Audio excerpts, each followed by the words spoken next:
All right, we are live. How y'all doing today? Trying not to talk loud because I just got my microphone fixed. Waiting on Sheldon to come in. Uh, Let me get on YouTube. See what I got going here. Well, I'm gonna wait on somebody to come in.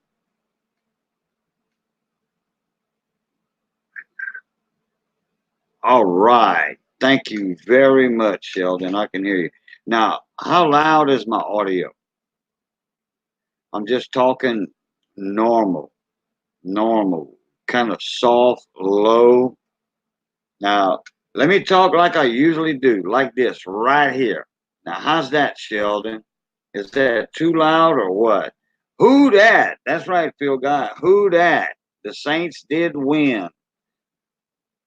Sure did. Now, I didn't see the game. I don't know what the score was. I just know they won. I was having problems with this laptop, all that stuff. Cameron, how you doing? Michael Fines, how you doing? Michael E. John Francis, my other Louisiana buddy. We got 3 Louisiana people representing tonight in here. Okay, it's good. All right, that'll work. 12 to 10. Yeah. Armando told me it was a nail biter, field guy. Armando told me it was a nail biter, but he said the Saints pulled it off. So guess what, field guy? You got You got a silver $50 coming to you, bud. You and Armando had that bet going. You sure did. I don't know if you remembered that or not. Cameron said, "I'm great. I'm drunk." Hey, Irma, how you doing? Irma Clips. I was fixing to say, "Where's he better have?" But I just saw him in here.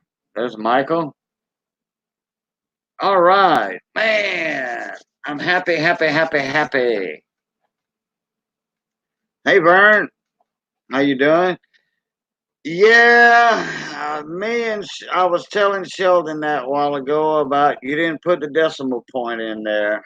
God dog it. But it has to be just right. It has to be just right. You know, uh, I came close to winning one time, but it was so close, but yet so far. Yeah, I know. And that other guy, he is too. The other guy that guessed twice. So I mean, I feel for both of y'all. I do. I do. Uh oh boy. Hey Carlos, how you doing, man? Been a couple of days since I saw you. Man, I'm just so happy that my mic's working right now. Hey cousin, how you doing? Liz Ann is in the house. The sticker woman. I'm gonna nickname her the sticker girl. Man, she did a great design for me and uh did me right on uh, ordering my stickers for me. There they are right there. Well, that's one of them at least. Not them, but that one. I got a little stack of them over here. Been putting one in every envelope so far. I even mailed a few out to people. So just got a gold plated 64 half for $10. Oh no. Oh no. Well, I mean, if Cameron, if that's what you want. But hey, Dennis, how you doing, bud? Man, I'm doing fine now. I'm doing great. Believe me, I got this microphone working on my wife's laptop. Doesn't sound right there. Doesn't sound right there. What you mean doesn't sound right? Hold on, Phil guy. What you talking about? My audio is not just right, or it needs to come up a little bit, or what?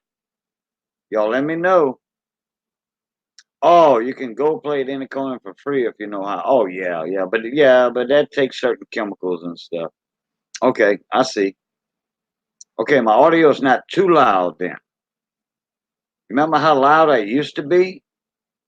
I don't know how loud it used to be, but uh,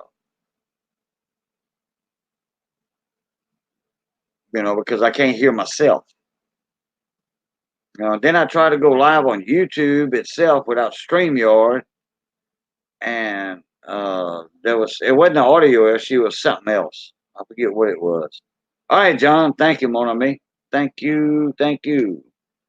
All right, man, I am so happy to get this done and over with.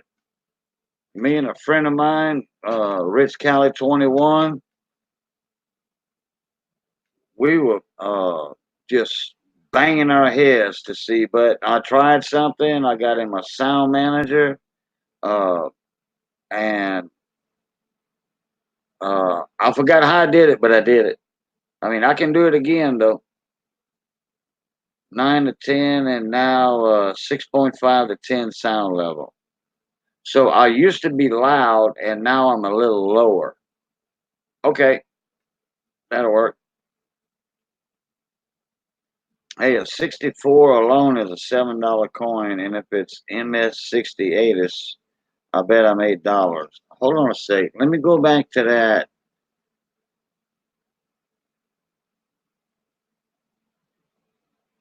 64 half.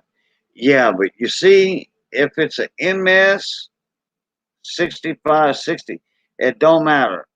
The PCGS or NGC is going to consider that damage.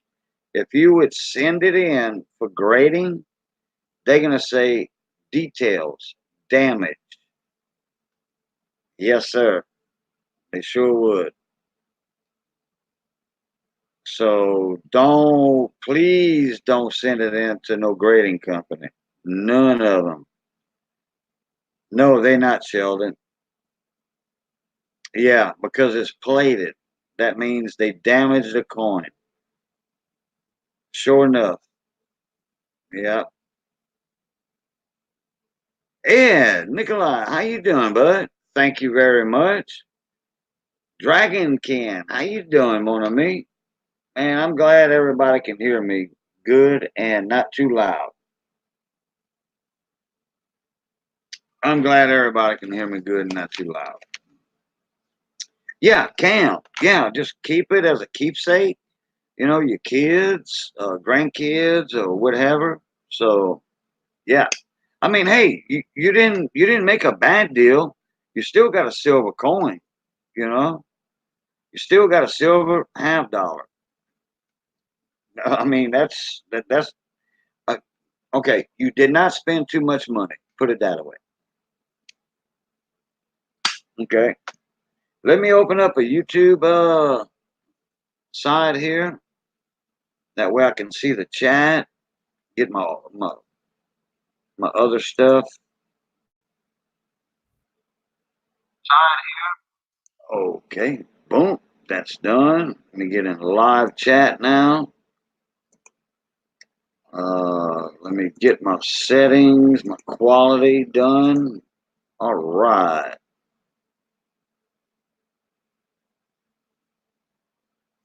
Wait, hold on. Yep.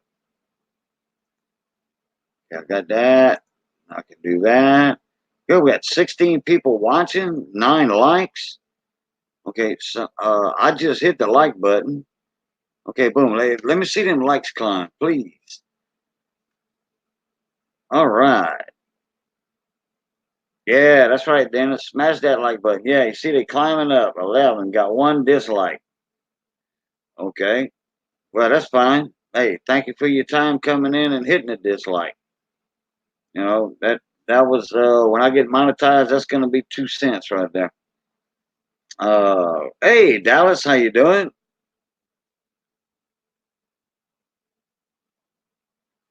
Half-dollar. I think it's what, $5 in silver, something like that. Hey, dad and daughter, how y'all? Oh now we got all the likes just about straight. Thank y'all very much. Coin Collector Ohio doing homework up late. Yeah. Well, that's good. You putting your schoolwork ahead of you, like that. Uh, Curtis Bilger, how you doing, bud? Haven't seen you in a couple of days. Vernon LaPointe, yeah. Okay, yep. All right, yeah. Figure look perfect shade. No, it wasn't a bad buy, Cameron. What? Yep, sure am. Oh, okay. Hold on, I'll be right back. Something I have to turn up. I got it though. Okay, let's see. All right. I was on. Yeah, look perfect shape, but guess bad buy. No, no, Cameron. No. Yeah, yeah, yeah. Do that. Yeah, put it on eBay and say, hey, it's gold plated. Boom. Yep. You got to put it for like $13, and that way you can pay the shipping on it. All right. Hey, bit of chatter, Mercer. How you doing?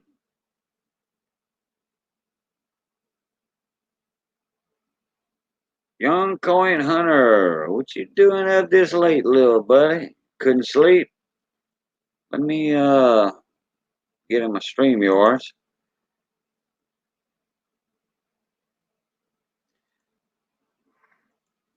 All right, young coin hunter.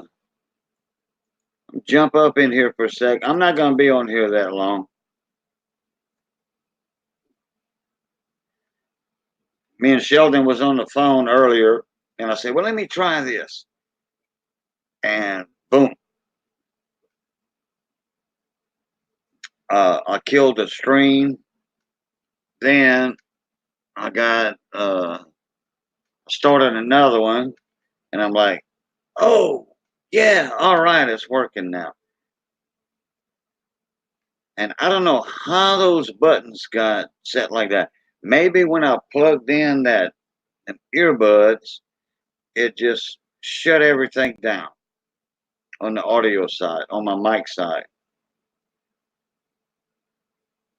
Then I had to go like running through some hoops or this and that and the other. There's the young coin hunter. How you doing, little buddy? That's my moderator. I'm good.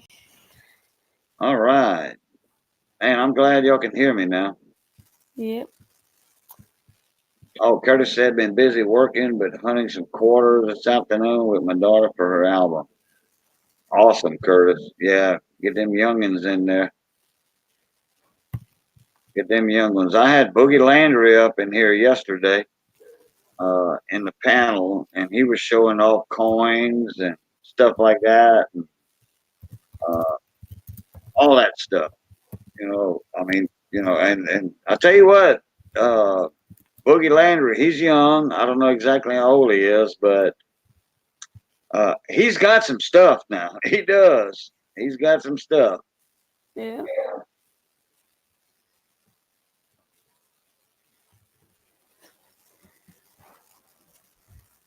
Who's on the wheel today?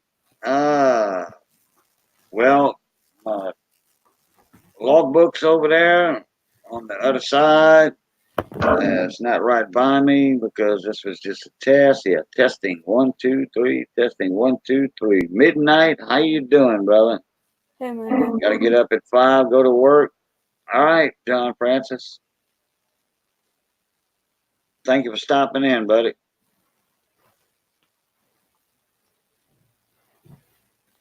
There's Yeah. Rich. Thank you, Hey. Rich. Thank you. Yeah. I figured it out on my own. Me and Sheldon Wexler was on the telephone there, and I said, "Well, let me try something." I restarted the computer about 5 times. Well, that didn't help nothing. But I went in and that arrow down in my toolbar by the clock, and I tried something else, and guess what? It worked. The stereo mixer was down, just like the microphone was down. and then I hit my default. It didn't work as a test, and then I hit my default. I killed that stream. I think it was one or two that I had to kill again, and boom, I just switched to default mic, and I got excited when I entered the studio and it said, test microphone. Like you always do, it says test mic. Make sure your camera and your mic's working. And when I said hello, it just went boom, boom. I'm like, all right, that'll work, Yeah. man. Oh, Andrea. Hey, Andrea, how you doing? Oh, let me get back up and chat here. I'm missing people.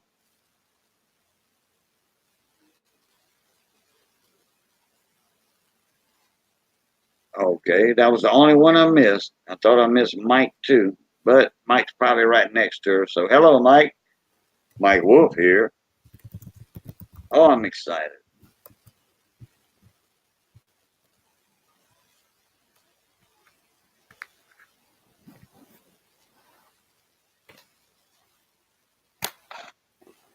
Okay. Oh yeah. Deborah's home. Deborah is home and she's doing fine from what I heard earlier. Uh, Up and walking and talking.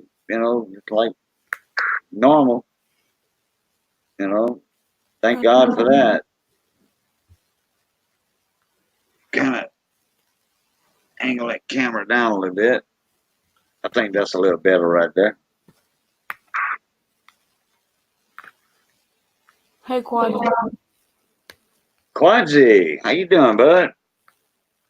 We're just doing a little test stream right here. Nothing special. Uh, I tried to stream today. Well, I did stream today, and about 4 minutes in the video in the stream, I lost audio. Nobody could hear me. I don't know what it was, but I guarantee you, I'm not plugging in them white earbuds no more.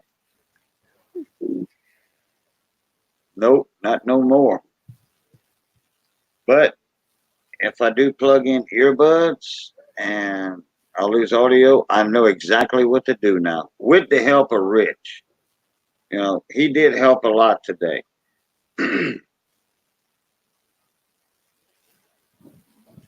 So from that experience and then me digging into it a little bit more helped out a lot. It did. No. So, Liz Ann, did you see that reply to the email I sent you about that package?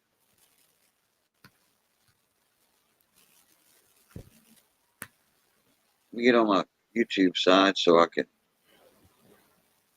see my chat faster.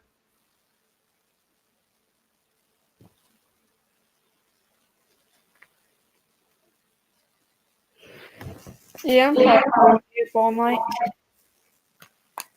You're gonna probably be up all night. What, you're gonna be? Okay. It depends on how much rest you got today. If you slept all day, well, different story. I was up until like 6 a.m. talking to Sheldon last night, and then I woke up like 1 p.m. today. So. Oh, okay. Yeah, I overslept today myself. I slept till 11 o'clock a.m. Yeah, all that stuff yesterday we was doing, especially that ride. You know, and then hanging out the relative's house, my niece's house. I just Liz, I just replied to your email.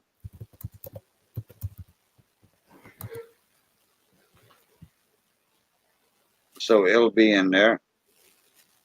I didn't compose a new chat. I just replied to it about the package.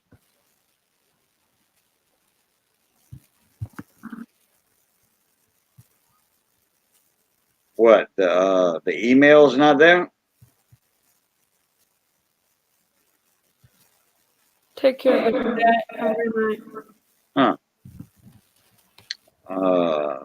Oh, okay. All right, Miss Mercer. Thank you for coming in.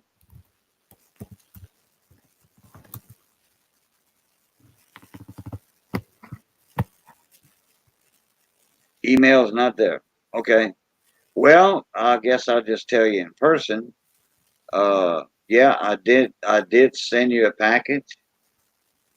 Uh, and I have wrote mailed, sent, SENT, on the comment part where I put the comments in my logbook. It's wrote sent. So you do have a package. Yeah. HD Shovel Ed, how you doing, mon ami? My feet's rolling slow on your side. Uh, Actually, I'm showing a good, strong, healthy stream. All right, Vern. Thank you for coming in, bud.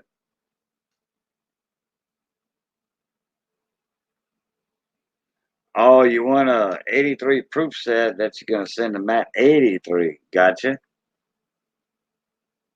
Lake House posted all the stickers he made, so if Matt's sticker was a secret, nah, it ain't. Yeah, that's right. I saw that video that Lake House put out. Yeah. That was a cool little video right there he made. Yeah, he showed off all the stickers that he made. Hey, Andrew. Yeah, Ed probably just put it on like 480. Oh no, they didn't close my post office, Liz Ann. Uh, uh, it's just the customers, the customer part uh is shut down. Uh, they cleaning. All right, my post office has a bomb shelter underneath of it because it was built in the 50s, and that's when the Cold War and all that was going on. So there was a bomb shelter going on, and there's black mold. They're using it as a basement storage type deal, and there's black mold down there. So what they're doing while the cleanup process is going on, they don't want customers uh, in the regular side. Not even to check your PO box. Your PO box, you have to go down about 12 miles down the road to Lawtell. Excuse me, and pick up your mail there. They don't want people breathing in them spores from the mold. Mike, there he is. How you doing, bud? Mike Wolf here. Well, hey there, Nicole. You fun or? Excuse me again. So anyway,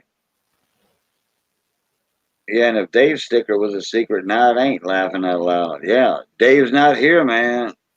Yeah. So true.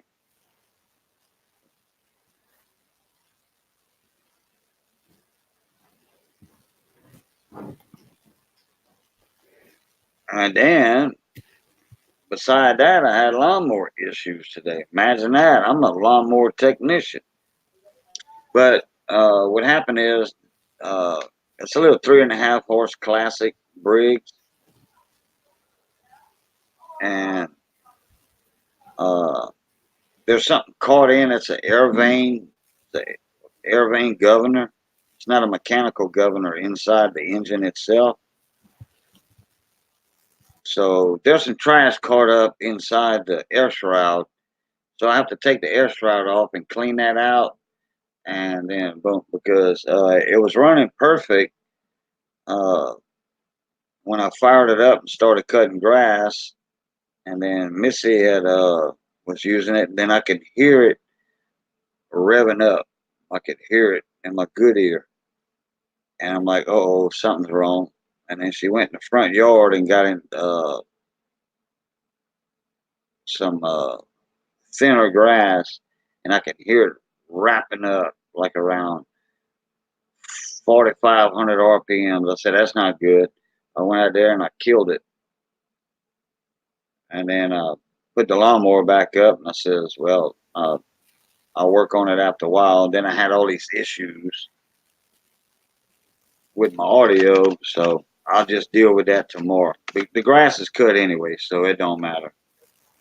Yeah, well, it's not really a small particle. It's just some junk under the air shroud that's holding that air vane. There's an air vane by the flywheel, and what it is, that air vane can't move back to slow the engine down. It's stuck almost wide open. So, good thing I'm a lawnmower mechanic, and I caught that right off the bat. But I tell you what, a small particle in a carburetor, Liz Ann, will affect the running of an engine. It'll cause it like, it'll hammer or stammer. It'll want to hunt. It'll hunt to find the right speed, and that would be a dirty carburetor, or trash in it. Or the fuel line. Also, if you have a fuel line that's collapsing on the inside, that'll stop the gas flow. And then it'll hunt also like that, wanting to find the right speed.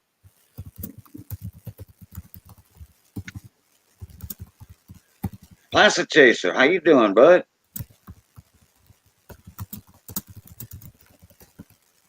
Okay, I'll be right back, y'all.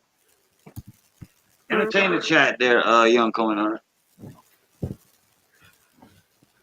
Well,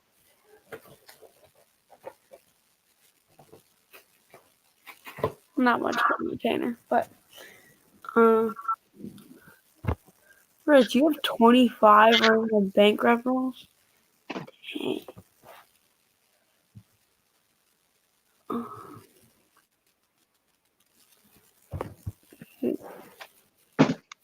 All right, I'm back. All right, Got my 4 hours sleep for the night, huh? Yeah, well, I overslept today. I slept till 11 o'clock this morning. I went to bed about 1 o'clock, I think. My sister-in-law came over. Then I ate. Andrew, what's going on, brother? Let's see. Well, Cajun, it looks like when Mike and I come through there, we will be plus one more because Dad will be with us for a month. He's been through a lot on a event. When Mike and I come through there. Oh, you're talking about coming down here in Louisiana? Yeah, sure. That's fine.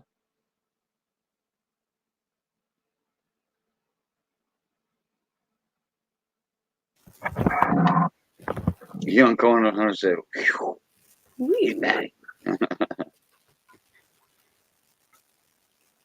Okay, what I was talking about? Sleep. Oh yeah, yeah. My sister-in-law came over about 11 something. Well, she called. That she called from Mamu, a friend of mine's phone. I thought it was a buddy of mine calling me, and I said, "Hey, what's going on, Chris?" And he said, "No, it's Ann." I'm like, "Oh, okay." You call him Chris's phone. He said, "Can I go over?" I'm like, "Yeah, sure, come on over." I said, "We fixing to eat and go to bed." She said, "Well, that's what I want to do. Go crash over there." I'm like, "All right, well, here's Missy. I'm gonna get a phone to your sister. But yeah, that's no problem." So she came over. So to be courteous, we Stayed up a little while with her. Then we cooked uh, and went to bed. So I guess it was about 1:30 in the morning. I went to bed. And I've been trying not to stay up that late, so I can get my days and nights back right. When you sleep till 2, 3 in the afternoon, and then stay up all night, then only sleep like 4 hours, and then get up and then get another couple hours of sleep. Take like 2 naps a day, 3 naps a day, and I had to get out of that loop.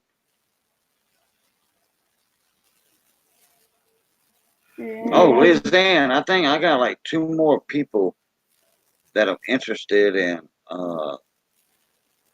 getting stickers from you. So we might have started something with that, which that would be a good thing. Did you get the meal filled up for Andrew too? Did I get what?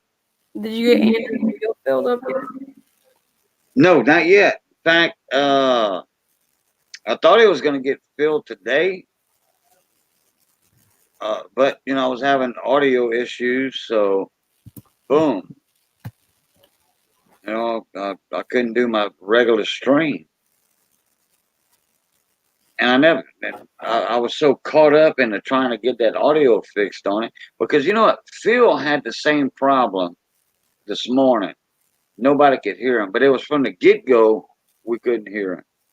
Then he restarted his stream, but he had a totally different issue than I did. Put it that way, totally different.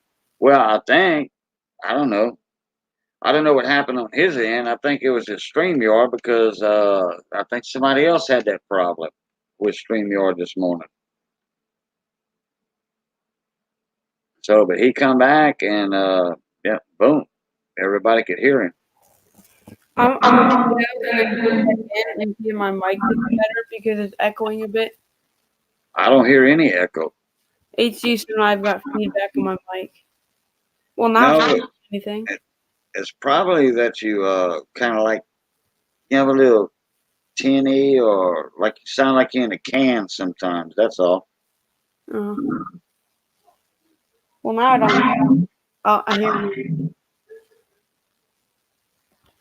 Okay, so wait, let me see. Mike said she's watching the video as we speak. Deborah's watching right now. Hey, midnight again. Hey, Deborah, how you doing?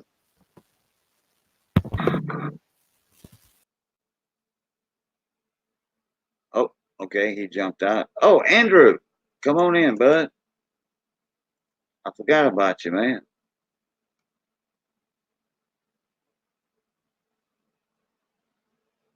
Okay, young coin hunter's back. Get him in here. Andrew, I'm waiting on you. We're gonna talk about your. Well, I don't have the coin to show. I had house guests, so I put everything up. But we'll explain what it is. Hey, Miss Mia, how you doing? I'm back. Hey, man. Andrew, your quarter's upside down. No, that's an M quarter. Oh, it's an M. Oh, never mind. Okay, yeah, M stands for Mint Mark. Actually, Phil was calling it Moist Point. Moss Point. Moss Point, Mississippi. That's where Three Doors Down is from. The band Three Doors Down, they're from Moss Point, Mississippi. Yeah, I'll go with that. I'll go with that. Or you can, it might stand for Mossy Oak, the camouflage.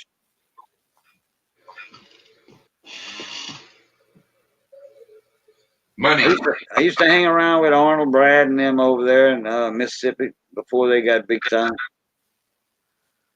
Remember when there was a young band playing in the local venues over there?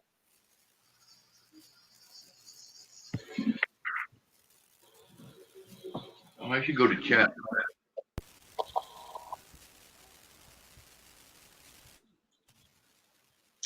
Cajun Coin Hunter is your initial RW. I got invites from somebody, but don't know who it is. No, sir, it's not. Hey, Liz. Nope. There's no RW in my name at all. It's either Boudreaux or Hollis. Starts with an H. Or Boo. Or a Boo or whatever. Nope. And I don't know where that invite is coming from, but uh,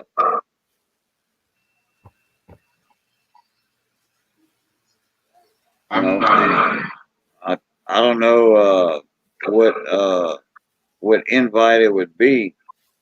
You know, like for to join a stream or something. Nope. Nope. No RW in my name. Hey, Andrea. My other channel is Boo Luket, and then my other channel, my cooking channel is What's Cooking with Cajun. But you know, I got on that today one time. Oh, Cajun. Cunning Oak actually came over for the weekend. Cunning Oak went over there. All right.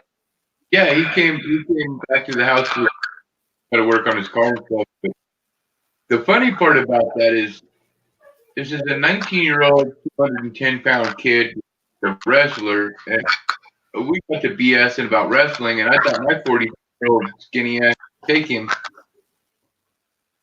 I hurt so bad. Oh, that kid put me to the ground so hard. It was funny. I had to laugh. Oh, okay. Yeah. Okay. Oh, Ed said it's an email invite, but I have no idea who it is. Group chats. Don't know. I wouldn't open it. Yeah. Yeah, that's true there too.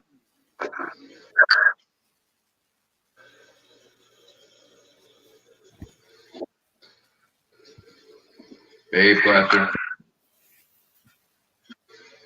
Yeah, Placer. Yeah, the last cooking with Cajun, that was the breakfast. That was the shrimp potato. But that was live in my wheel. I mean my stream. Uh the cooking with What's Cooking with Cajun is a new cooking channel I started. And the videos in there are step by step how to cook Cajun food. That's what those videos are about. That's why I don't do cooking videos in this channel anymore.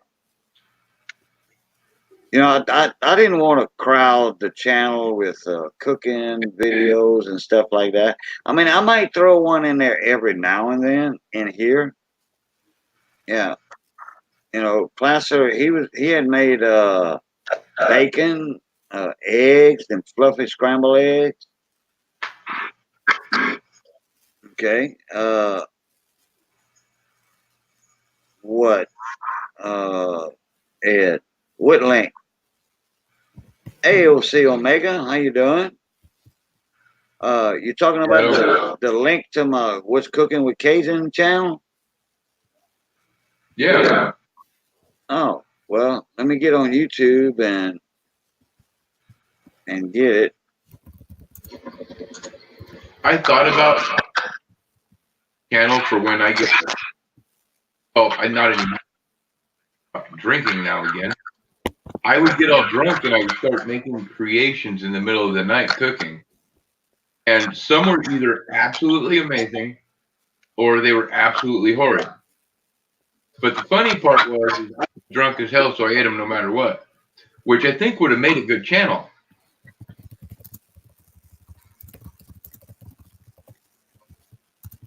Uh,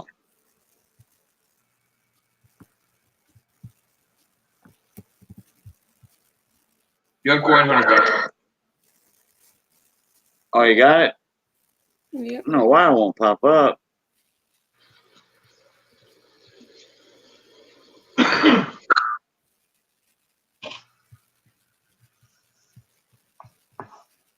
Is anybody hearing an echo on me? No. Hey, Monet Collection, how you doing? Good to see you in here again.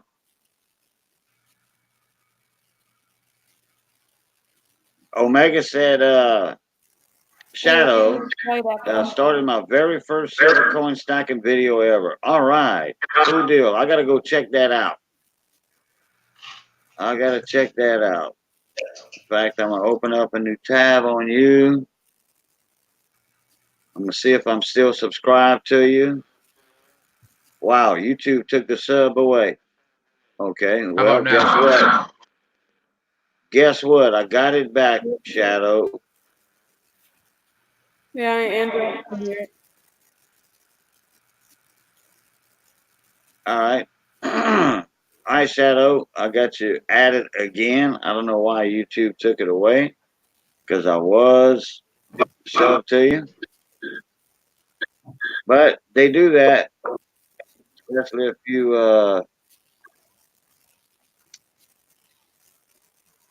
sub me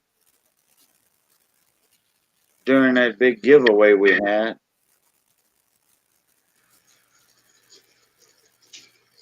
Yeah, if you sub me during that big giveaway, YouTube probably took it away not long after.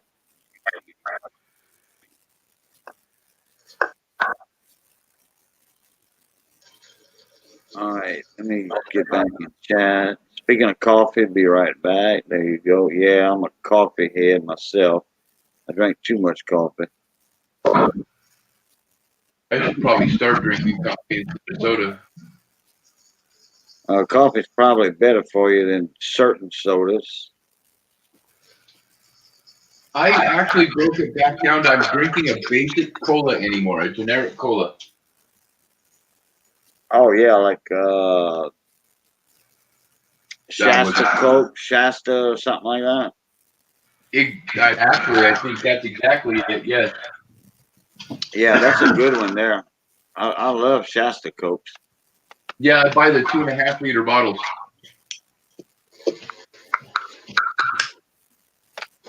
Less sugar in those. Take care, Lizanne. Have a good night.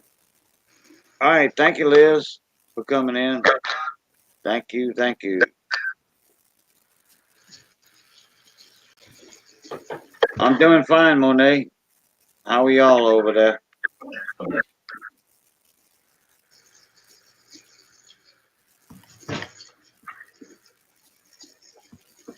Well, I already asked you that, so I shouldn't have repeated it. But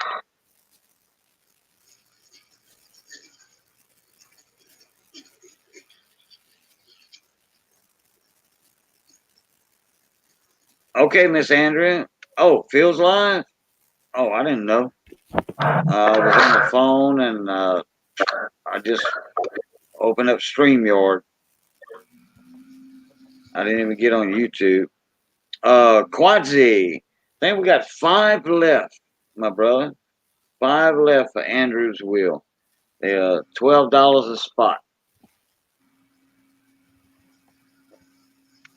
And then my buddy Sheldon wanted to get another spot or two.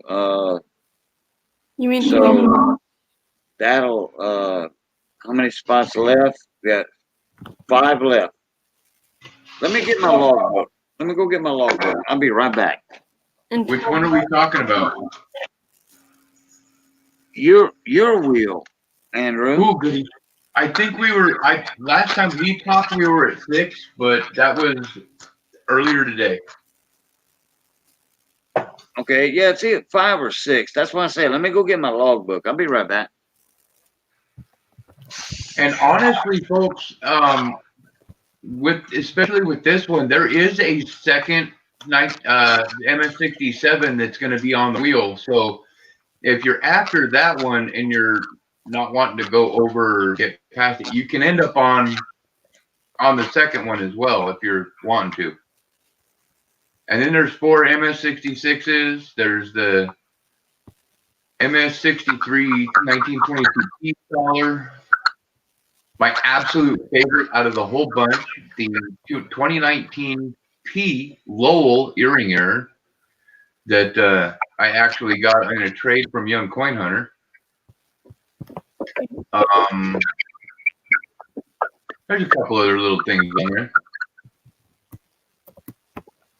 I tell you what, that earring error is beautiful. That one, I went through some serious self-reflection before putting that one in there. I kind of wanted to keep that one. Yeah, I can't even find any 2019 Ps anymore to even look for one. Oh, and every time I run across a P. Lowell, I'm like, oh my goodness, and it's not. I'm like, ah. But every time I see a 2019 P. Lowell, I get excited. Absolutely. Like, it's weird for me because at the start of the year when they release the coins, I get Ps. But then in the middle of the year, it's only Ds.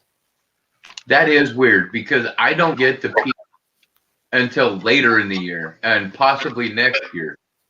Like I probably won't get any Philadelphia Guams and Trinos or the fifth one until early next year in circulated. Unless I can find, and that's if I can get some brand new boxes, I might get lucky.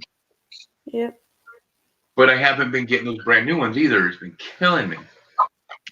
Like, if I were to get a uncirculated box of 2019 P. Lowell, I wouldn't be excited for the West ones. I would be excited to try to find earring ears. I know, me too. Oh my goodness. Because that is so much cooler. I mean, W's, I've had so many W's in really that they're exciting. They're cool because they're low mintage and it's nothing can take away from that. But to have a variety like that earring in your hand, Yeah. that is awesome. Yeah. Yep. Shadow said, in my whole life, I have no peace dollars. Well, guess what, Shadow? Guess what? We have a 1963, I mean, a 1922 MS-63 slab by NGC coming up on the wheel.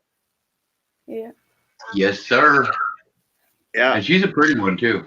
Yep. And I kind of looked for VAMs, but it's really hard to look for most of the VAMs through a slab. Yeah. So that one really has not been inspected for VAMs as far as I know. Although Ken Peavy did have that one in his hands, so I don't know.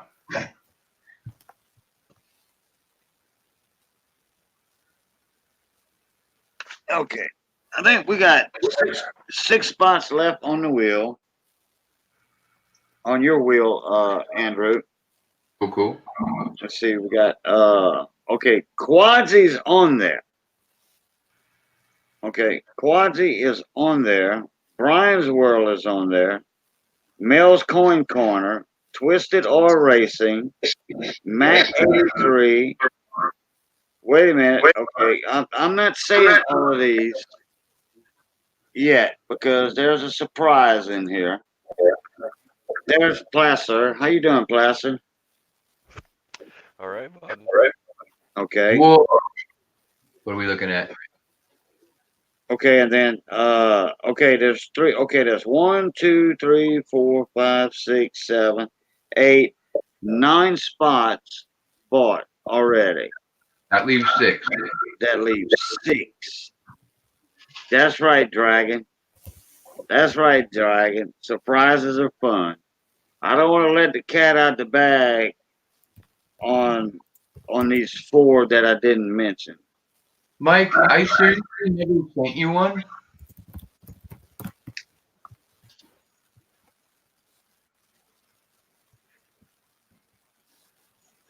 I got so confused there for so long as to what I was putting in different packages to people because I was just throwing stuff in and having fun with it.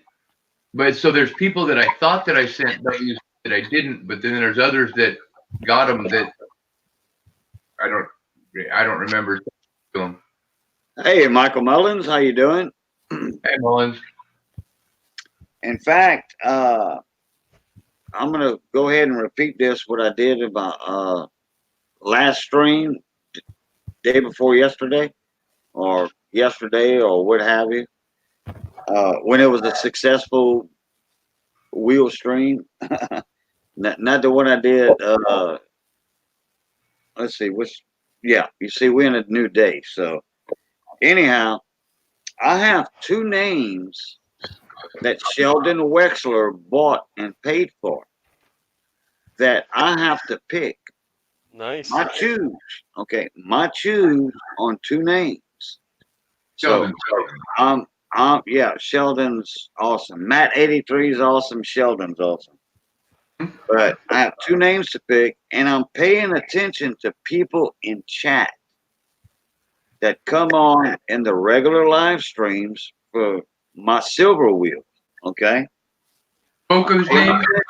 And I'm gonna pick a name out of those chats. Then I'm gonna write that name down.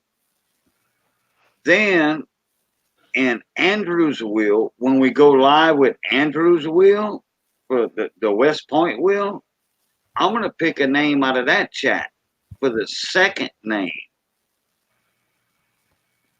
Hey Sherry Ward, how you doing? Hey, sure. You know, that means, there's always a surprise in my wheel streams. Always a surprise. Because I always pick a name there, and you never know if you're going to be on that wheel. You don't have to buy it. You just be in chat, and I'm going to pick a name out. There's Matt 83. Speaking of him, right there, I think I talked him up. Yes, you did, sir. Yeah, I was just saying Matt 83 and Sheldon Wexler are the two most generous guys in the coin community YouTube. So I have two names to pick, and I'm going to be picking a name out of my regular streams, my silver wheel streams. Then when Andrew's wheel comes up, well, I'm going to pick another name out of that one. So, but you have to be in the chat so I can pick your name. You don't have to be there. Like you can just show up and this and that and the other. I'm going to pick your name out. You don't have to be in there when we do the wheel. Michael Mullins, you never been on a wheel? I thought you have. I thought you'd been in one of my wheels already. I'll have to go back in my old book and check it. Yeah, Matt said I can't sleep. Well, he was on wheel watch. Okay. Yeah, he had a hard time today building up a toe. Oh no. All right, Liz Ann made 250 tonight on her sub. Go ahead. All right. Congrats, Liz. No, I know you don't have PayPal, Michael Mullins. No, I think Sheldon had bought you a spot on the wheel at one time, or I picked your name out, one of the two. I'll have to go back in my logbook, but one of these days, Mike, yeah, you will be on a wheel.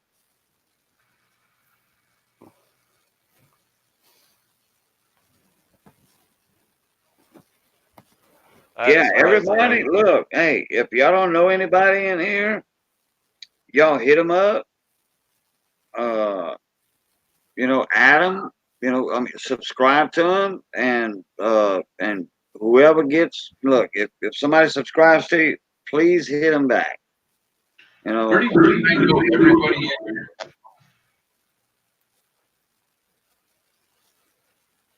Anybody that's put their name in chat, I'm absolutely certain I've already supported. Well, Omega is kind of new. Yep, no, I know before. Yeah, I'm familiar with Omega because I had him subbed a while back, and then YouTube took it away. Well, and with Omega, one of the reasons I know Omega is because there's a couple different Omegas. There's Omega Shadow and there's Omega Silver. Yeah, but this is OC Omega. Right. I think I need some Omega 3s. Yeah, Omega 3, yeah, fish oils. Hey, us Cajuns down here, we get plenty of Omega 3 vitamins, believe me. Yeah, we do get that Omega 3 protein. I bet you do. Yeah, we eat shrimp, fish, and man, I ate fish and shrimp tonight. I couldn't tell you. I had portion. Thank you, Matt. Get your little fist bump in there. Padink. I think Is that- Port Arthur heading to Houston. Oh, that's Oh, where yeah. you was at, Matt. He was in Port Arthur. Okay, I thought she was around the New Orleans area or something. Okay, I didn't know exactly where you were at, Matt. Now I heard earlier he was in Port Arthur. Oh, okay. I freaked out earlier today, He had KJ. sent me a text. Me and him were texting back and forth, and then I was on the phone with HP support. That wasn't no help. You know, well, I was trying to get in contact with him. Oh, yeah. What is that edge? Where's that plastic? Oh, yeah. I see. Is it a Sacagawea or a presidential? Yeah, this is a Sacagawea. Now, this is why I freaked out earlier today, because these coins from the years 2000 to 2008, if you can find a Sacagawea gold dollar coin like this with writing on the side or embossing on the side, like right here, it is worth. The last one I think sold for $17,000. Right. What year is that? This is a 2009. Now, the reason I was so excited was because I found a Sacagawea with embossing on the side, but then I flipped it over, and this is an easy way to tell if you have one of those expensive That's coins. the proper reverse. Right. This is the commemorative coin in the year 2009, which they made after the 2000 to 2008 series. So I was freaking out, dude. At first, I was like, "That's a Sacagawea with embossing on the end. What the heck?" You know, that's actually the first. That's the first of their commemorative reverses. They went through several. Yeah, yeah. But at first, man, when I found it, I was freaking out. I was like, "I think I found that coin, babe." Oh man, I try to stay away from those gold dollars because I'm already spread so thin in the pennies through half dollars. But I'll still every now and then grab a 10, $20 from the bank and flip through them. Yeah, we just get them every once in a while. We get Sacagaweas more than anything. We don't actually go and hunt for them or anything. But man, when I seen that one, I was so happy until I flipped it over and seen the commemorative back, and I was like, "Dang it!" Yeah, Well, plus it's so hard to read. That's the problem I have with it. So hard to read. You'd never know. Yeah, well, here another easy way to tell is right here on the coin itself. There should be a date right here on the 2000 to 2008. It'll have a date right here. If it doesn't have a date right here, then if you flip it over, more than likely it'll be one of those commemorative coins. Right. But if you can find one with the date right here on the front and the embossing, and the date and the edge embossing, then you're. If you find one of these with the date on it and this edging right here, that is an error coin, and the mint is offering $10,000 themselves if you find one. Oh, wow. That's just on the mint. If you put it up on for auction, it'll go, like I said, the last one went for $17,000. Right. So I was flipping out earlier today thinking I found one of them, and I was like, heck yeah. Hey, Mike Wolf, did you say a couple days ago that you had a letter from Eunice, Louisiana, or you was expecting a letter from Eunice, Louisiana? That might be near you. No, that's where I'm at. But I did send Mike Wolf some stickers. I was being funny. Oh yeah, okay. But yeah, I knew you were. But anyway, he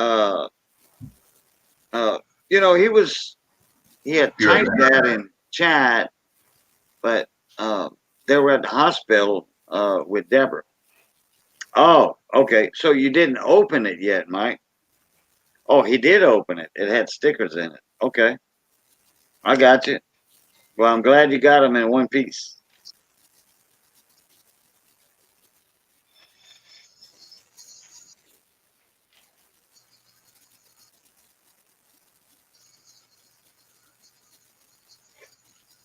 $70S. Oh, I got a bunch of those in BU condition from a Yeah, roll. that's my first S. Is the 70.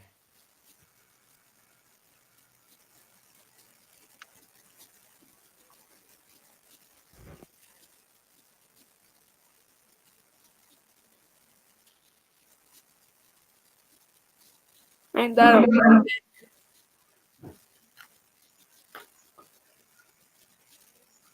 I don't know if that's a. Let me see. I'm trying to look. I think that's a Lord's date.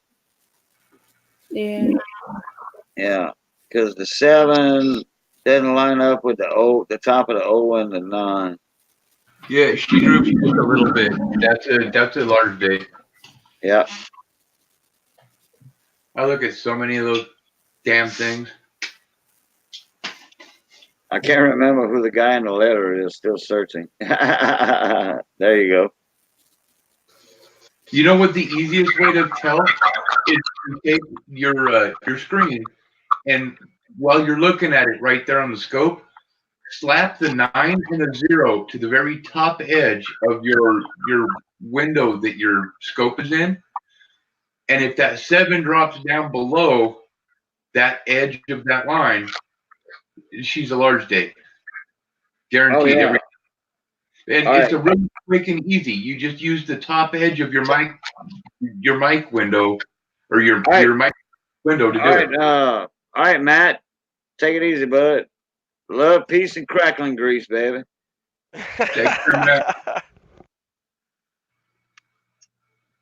Okay, I'll tell you another way, Andrew. Yes, You sir. see that 9? You see how that 9 curls? Yep, the Okay. direction. If that curl points toward the middle of the 7 instead of the bottom of the 7. It's a small date. Right. Yeah, I forgot about that one. It's same with the 60s. Yeah, correct. Yeah, that 9 is just Same thing. different. If it points at the mint mark, then it's a large date. If it points at the next number, then it's the small date. Right. Yeah. Well, not necessarily pointing at the mint mark, but pointing, like, say, at the bottom of the 7 toward the mint mark. That's your Right. large date. And then your small date, in the 1970, like that, if that 9 is curled a little bit more in, well, y'all can't see my finger. I'm trying to talk with my hands here. But anyway, if that 9's pointed a little bit toward the middle of the 7, yep, there you go. Got a little bit more. Hey, Les Wallace in the house. How you doing, mon ami? I finally got my audio back up, Les. Nobody could hear me at 5 o'clock Sunday afternoon when I tried to go live. Well, they could until something went haywire 5 minutes into the video. And I just got it figured out an hour ago. All right. Good night, Sherry Ward. Thank you for stopping in. Like I said earlier, love, peace, and crackling grease.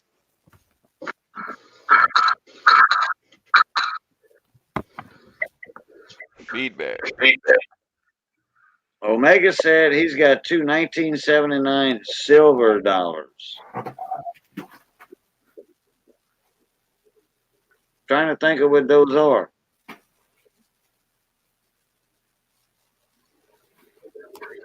Those are Oaks. Yeah. But Those will be Susan B. are they like 40% or S 40%? All right, Miss Irma, take it easy. Thank you for coming in.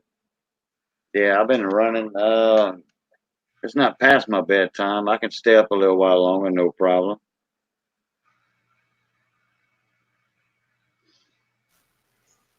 Hey, Bigfoot. Bigfoot's in the house. Yeah, Susan B's are not silver though.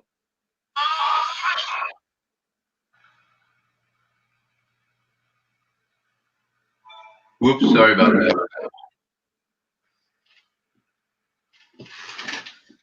Wait a minute. When did they stop making Ikes?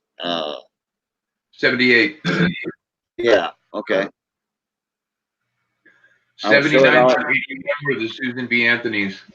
And Yeah. the primary error you can find, or the variety on the Susan B. Anthony's you can find, is the 1979 wide rim. Wide rim and a narrow rim. But the wide rim is the one that you want to find. What are some key dates of the pennies? 1954, 1909. 1909 on the pennies. 1909 SBDB. 1922 no D or weak D. Your Well, 55 double die. That's a you're rarity. talking varieties. He was asking for key dates. Okay. Oh, okay. Well, 1909 SBDB would be a key date. 1909 is a key date, period. 31S. Yeah, Yes, 1914 D is a key date. And 14. 14S. And then you got your S a couple of years later. I know 1954, period, is a key date. Yeah. In high grade. In any grade, it's still a key date. Okay. All right, Dennis Stewart. By key date, we're not talking key date worth money. We're just talking key date by definition. Okay. You talking about the 54 Philly? I'm talking about 54. The year itself is a key date in the Lincoln pennies. Oh, okay. I mean, I've got a 54S BU. I think I got another 54 BU if I'm not mistaken. It's one of the least valuable key dates, but it's still a key date. Oh, okay. I have a list of dates right in front of me, unfortunately. A semi-key date. Okay. Maybe I do. Wait, I've got my red book right here. No, it doesn't give me a key date listing. Bummer. I don't think a 54 is a key date. I do believe Rich would disagree with you. Oh, it might be. You know, I know it's a key date in a high grade. Put it that way. You know, they valuable. Put it that way in a high grade because of the strikes.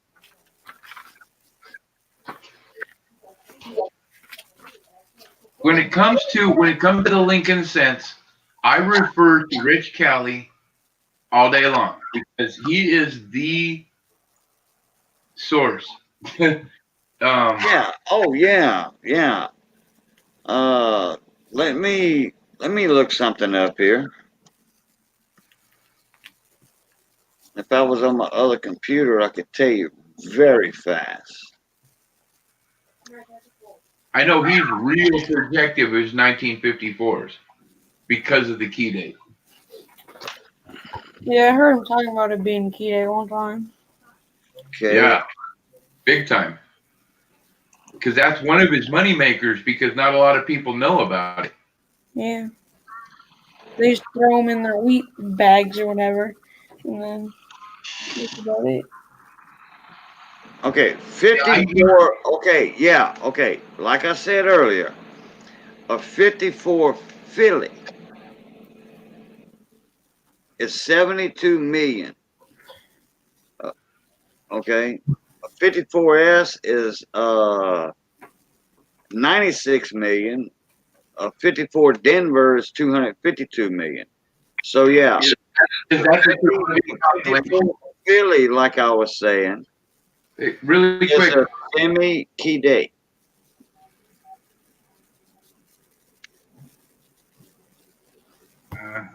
And then a 55S is 44 million. What are you using for that? Well, it's general public information. USA Coin Book. Okay. Even the Red Book's going to say the same thing. What were the numbers you had on the 54 again? I'm sorry. Thanks, Maddie. Oh, I got to get back to it. The 54 Philly is 72 million. Okay. I must have been looking at the wrong numbers. And then Denver is 251.5, and San Francisco is 96,190,000. San Francisco is 96 million in a 54. 52, San Francisco is 137.8 million. Yeah, the reason I asked at the wrong date when you were listing off the numbers the first time, because it didn't match. But then now it does, so I was looking at the wrong spot. Hey, Matting, how you doing, bud? Hey, Maddie. Yeah, 31S, 32, 33D. Well, it's not the Yeah. 15S, 22D. Thought that 16 had something to do with that too. 16S maybe. Hold on. I knew it was a couple of years above the 14. 16S is 22 million. Yeah, 15S. That's it. 15S.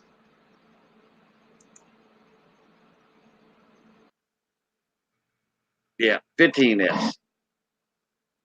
I was thinking 16, but I just knew it was a year or so later after the 14.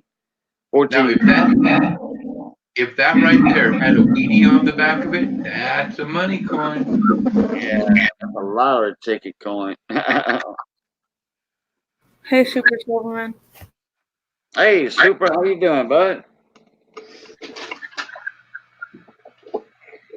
Superman.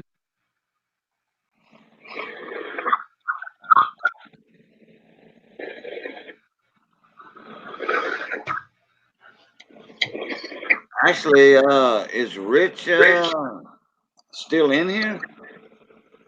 I hadn't seen him. He hadn't commented in a while. He said he had to get back to work, I think. Yeah, Oh. that's what he said. Oh, okay. Looking at pennies. Money Maniacs is in the house. Hey, Money. How's it going, neighbor? Hey, Money's got a giveaway going, y'all. Y'all go check him out.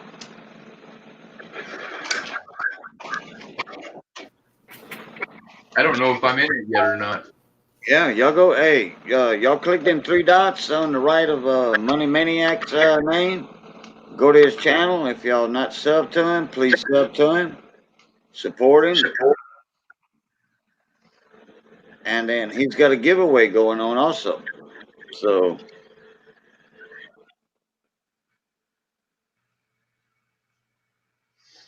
Yeah, I subbed to him like 2 days ago. He was from your stream too, Cajun. He's actually kind of a neighbor. We live about 50 miles apart or so. oh, Matting? No, Money Maniac. I mean money. Yeah, that's right. And then AZ Coins is not far from you also. Yeah, AZ's the other direction. Oh, no, AZ is in Bullhead too. AZ is in Bullhead too. Both of those two live in Bullhead. Oh, Money's in Bullhead? Yeah. Oh, I didn't know that. Hopefully I didn't give nothing away, Money. Well, we didn't say the whole name. Really? Yeah, we left. Whatever, Cajun. Yeah. Whatever, Cajun. Yeah, hey, Bullfrog is a nickname for the town anyway. Yeah, Bullfrog Township. We'll call it that. Yeah.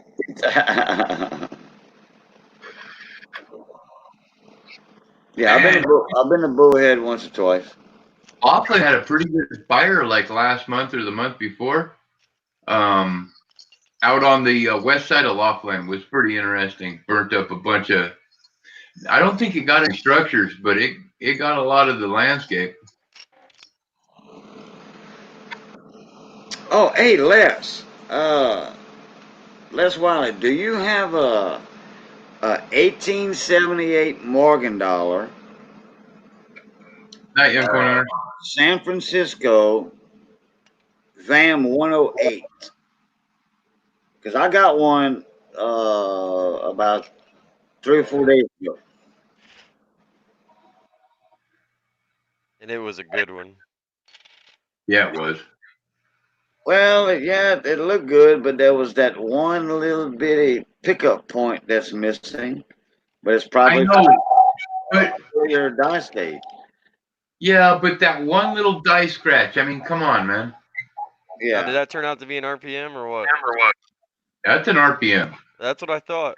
Yeah, it is a RPM, but Like a legit one. But it, it's not listed anywhere.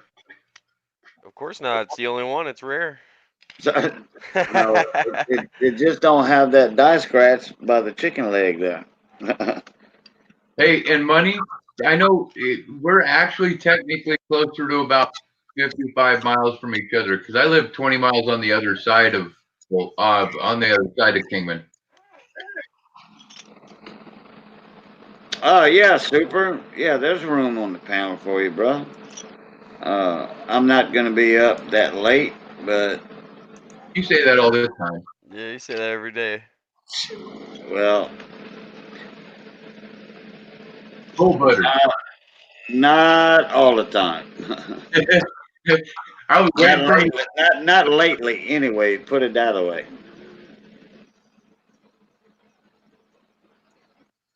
I've been a good boy. I've been going to bed at 10:30, 11, 11:30. Tonight's a little special. Bull butter. That's right, Mike Wolf. Bull butter. Like I said, tonight's special. Tonight's special. This is a test stream. I'm gonna have to edit that later on and put coin talk and chat with friends. Yeah, there you go.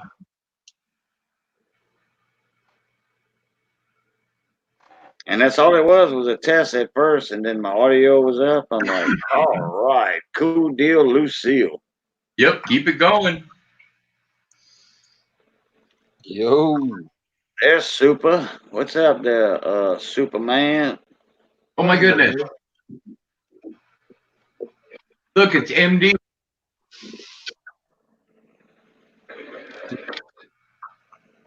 You got to see the Morgan I picked up the other day, too. I watched yours.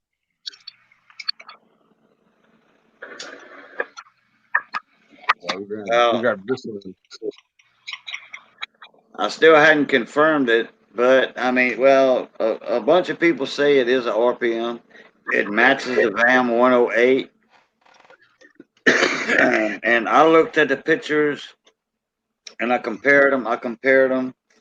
It looks exactly like a VAM 108. I informed CJ tonight. I'm like, hey, did you know that coin I won in that auction was a VAM 108? He says, well, Boudreaux, all Morgans are VAMs, but that is what he would say. I'm just glad to have a repunch mint mark on a Morgan. So On an S of all things. yeah, That's what. Yeah, that's a pretty good one. And Well, the S is have a one of my Morgan. favorite mint designs because when I was a kid, I grew up with the D mint mark and the S mint mark in the late '60s, and the S had a lot better design. Oh, look at those! What is that? A wheat? What is that? A wheat penny on the end? That's a uncirculated roll of 58s right there. That's what that is. Yeah. Okay, I thought that was a wheat. A wheat. It may be a shotgun roll, but if you open it and look at the toning in here, whoever did it hasn't had it opened in forever because it toned exactly how it was folded. Oh, what they did, they just kind of opened it and took one out and put it back in. I think this shotgun roll was filled with uncirculated 58s in 1983. You about to find out or what? I'm debating on it. I got lucky. This dude was at the Denver Coin Expo, and I guess nobody had been paying attention to him because he was in the middle. But he had uncirculated rolls and tubes. So I got a 54S, 372S. I got 470S, which I've already pulled a double diopterist out of. Like the very first one I pulled out of it, it was beautiful. Hey, Nice. hey, Johnny Ray, how you doing, bud? 368S, and then there was a couple more in there. Hey, Super, what's written on that ramper? This one has 1958P written here, and then down here it has 115 1983 written right here. Oh, that's when they got the roll. Okay. But yeah, this one is like flawless, and then this one had toning in the shape of this little square. Right. Yeah. Now you see that right there. I don't exactly call that a shotgun roll. You know what I call a shotgun roll? It's the one with that paper plug on the end, where the Oh, the crimper, you know, from the machine didn't harm the coin. They have a little they have a little cardboard plug in the end of it, and you can't see the penny on that side because of that little cardboard plug. That's what I call a shotgun roll because it reminds me of the old shotgun shells. And then I got a shrink. they used to have that plug, that paper cardboard plug on them old shotgun shells years ago, like a 410, a Yeah, 410 shotgun shell. and then I got my first shrink tube. Never had a shrink tube before. This will be fun. How's everybody doing tonight? Good and yourself. Doing good, money. How you doing? I I'm forgot doing about pretty good. Doing pretty good. Yeah, Hey. we're keeping that up until Tuesday, and then Tuesday after when we do the live stream, that's when we're giving away that ounce of silver, and we're giving away other silver through the live stream too. So Hey, Mike you do not have to be there for the 1 ounce silver round, or excuse me, silver bar. You do not have to be present to win it, but you do have to give me your info by Friday. So Yeah, right. Yeah, yeah. You have a deadline to turn in your information. yep, you got 3 days because literally we posted the comment video last Friday. So I'm giving everybody 5 days to get into it because I understand work and life and people have schedules and they can't always go around YouTube, and I understand that. Right. If just everybody knows that we all have channels. If it wasn't for everybody supporting everybody, we all wouldn't have channels. So That's right. that's what we're doing. And Andrew, by the way, I heard you earlier when I was having computer problems. No, sir, you are not in the comment for the giveaway yet. I may or may not. I'm not really big on giveaways, honestly, anymore. Mostly because I've won a lot from the community and so on and so forth, and I'll more than likely be there. I may or may not get in on the giveaway, honestly.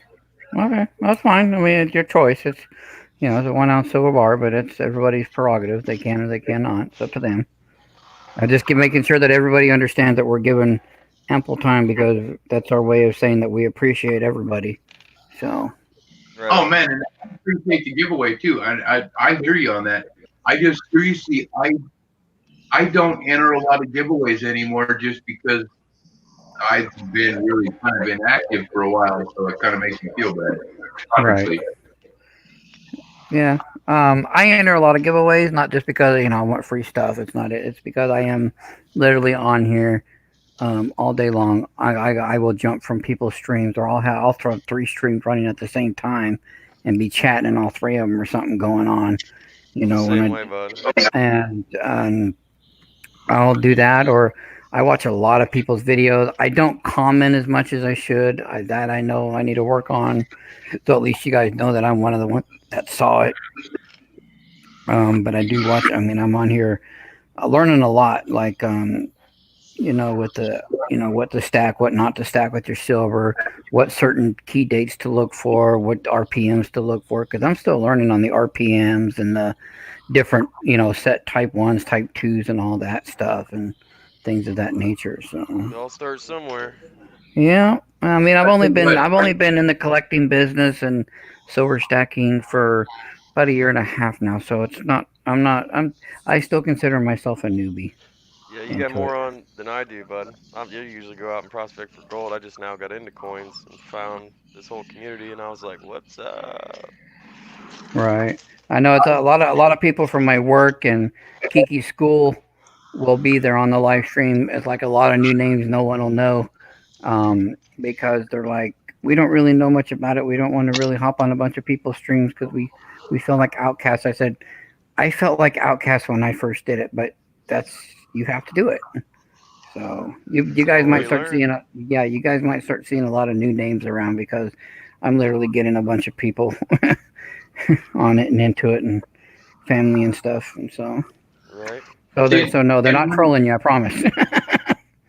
hey, money. I'm the same way. I'm pretty much from the moment I wake up to the moment I go to sleep. I'm on YouTube. Just depending on where my headspace is, I might go a whole day with just watching streams, and I might never comment on a stream the entire day. Just Right. kind of depends.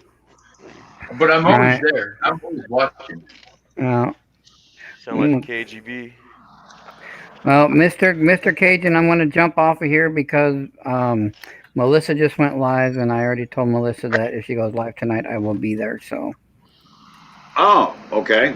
So thank you for letting me So come yeah, on, and just so you guys know, yes, I just saw HD Shovel and Bigfoot Silver hide and seek. I saw your comments. I will like them and heart them in a minute. I am not replying to nobody's comments on the giveaway because I don't want to be entered 70 sometimes. Right, right. So I'm just showing everybody a like and a heart. That way you guys know that I saw it. So for that one. But all right. I'm going to head over there to see what Melissa's up to because I told her she comes on because of her. Then I would jump on and say hi to her. So Okay. Thank you for coming in, bud. you're welcome. Have a good one. All right. Let's see. I saw a couple of names in here I missed earlier. I think Michael Mercer was in here. Yep, there he is right there. How you doing, Michael Mercer?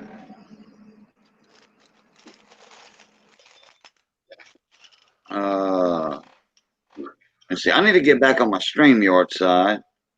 Les wanted to know if that was a micro S, a micro O, Silverman.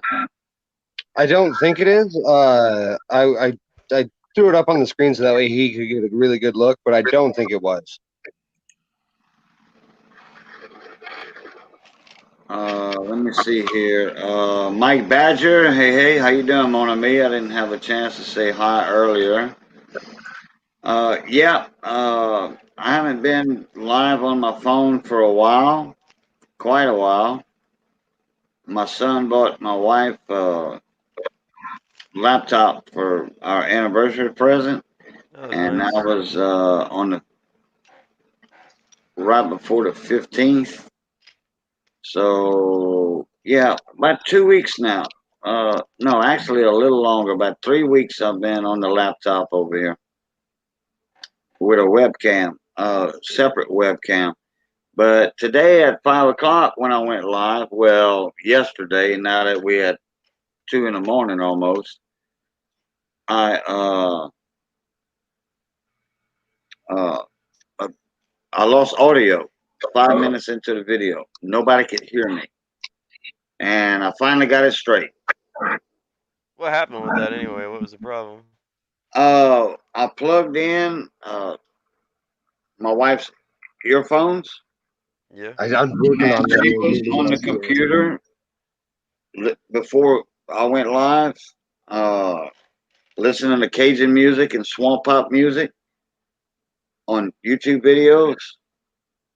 And then about an hour later, I went live. And then when I plugged in the earphones so I could hear Armando better, boom, nobody could hear me. and I guess when I plugged those earbuds in, it just shut down my microphone. Hobby Lobby for like seriously, I think they're $9.99 at Hobby Lobby with all the pages completely in it already. So I advise going down there if you guys like the book, because yeah, these are rocking the Hobby Lobby shelves. They just went and updated their coin collecting section. So what is that? One of them little pocketbook Yeah, things? Yeah, coin album. Yeah, I used to have that's a what I bunch was. of those when I was a teenager. And then the other one they have is a currency album, but it's not nearly as well put together. Yeah, Yeah. I forget who made them. The ones I had when I was a teenager, and like I said, I was a teenager. I was like 15, 16 when I had those. Like what you were showing there. I was back in like 1978, 1979, 77.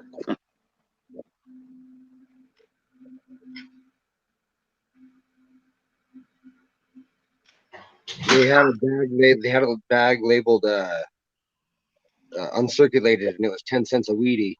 But all of them had this like almost good looking toning, or super shine, but had one dark spot, or something like nonchalantly bad with them. So it was $3 for 30 of them, and Wow. it's 1941 S through 1958. And I only know it's 41S because that was the lowest denomination. And yeah, they're gorgeous, and some of them have some really really cool, just cool tone to them. Nice. Now, did Yeah, you that was find all those and put them in there, or did you find that whole no. collection? That was the Denver Coin Expo that was last weekend. Or Oh, no, sweet. it was yesterday. It was Thursday through Saturday. But we grabbed the Morgan that I showed you guys. We grabbed this here, and I got that for a pretty good price. But there was a deep mirror proof like one that he hadn't graded that had toning that was just as beautiful. But I only had $50 left, and I talked him into this one. But the other ones, he wasn't dropping below 60 on the other one. And I came back the day later with some more cash, and they were the bag of color that it was marked was already gone. I was so sad because that is so frosty. But we got a 19 or an 1817. It's now the oldest American coin I have. Thought that was pretty cool. Heck yeah. And what is that? 1817? Correct. He had a better date on another one that looked a little better, but I couldn't do it. I wanted this one a little bit more. And then I got lucky, and somebody had something labeled wrong because we found this in a $1 bin. Ooh, nice. For $1, that ain't bad at all. We found this in a $2 bin. Sweet. Yeah, them bins are handy if you go through them. And then this we found in a $2 bin as well. Yeah, they were being lazy. They just threw all that stuff in the bin. Was like Yep, somebody else could go through it. if there wasn't an S mark on it, they didn't give a shit. Because I found two 1963s, a 1964, or 1863s and 1864, an 1873. Yeah, man, I started through them Indian bits hard. I always do. I mean, that's one of my favorite things to do is hunt through them Indian bits. Treasure hunt. Hell yeah, because then you go to like one table over, and this dude's got Indians that are about what quality would I even say those things were? Maybe this quality at $8 a piece, and people were buying them. Like barely readable. You might have some headdress, no liberty, and people were going through them like crazy. I thought, damn, you're selling your coal Indians for $8. What are you selling your semi-readables? Shit. Oh, and then what else? We got this too. I forgot.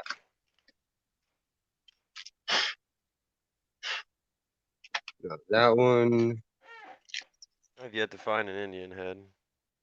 I found one pointer hunting, just one, and it was a really beat to hell 1903. Yeah, I imagine that's probably gonna be my first kind too. Something that's beat the heck.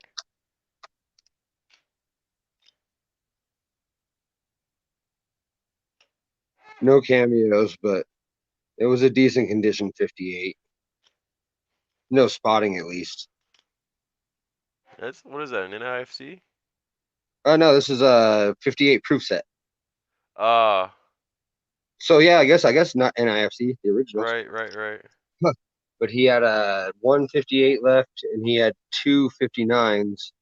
So I was able to go through the 59s and Yeah, pick the better of Benji's the two. nice. Yeah, this one Nice had and a really good. shiny. He had a good Benji in this one. Heck yeah. I was able to Now, did you actually pick. did you pay for that whole sheet or did you buy each one of those individually? Oh, Hoshi, the proof set one was 22, one was 27. So this was, and then I had him shoot me like what I think it was this year. Well, heck, that's a good deal just for the Benji. Oh yeah, that's what I said. And then to top it off, he threw me this here 1917D just to even it out for I think the 60 I gave him or something. Sweet. Yeah, the coin shows are pretty cool, and those guys, that's where they make all their money. Turns out, like they don't even own shops; they just do coin show to coin show and drive around it every weekend. That's the way to do it. When you get older, you know what I mean? Why not retire, travel, look for some rare coins? In my case, I'm gonna be traveling looking for gold, but to each their own. So, and I was gonna get Annex to grade some stuff because there's a few things I want graded, but I was afraid to pull the trigger. Even though they were doing like $12 submissions with no shipping fees, like it was a stupid thing to pass up, but I did. What would you have got graded? I'd have got that Benji I would graded. have done. So this here 70 set has the DDO5 or FS101 Kennedy. Nice, Omega.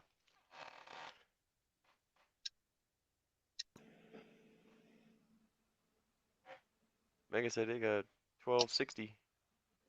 1260 pennies. So I imagine you can see that. Yeah. That's the FS101 Kennedy proof double die.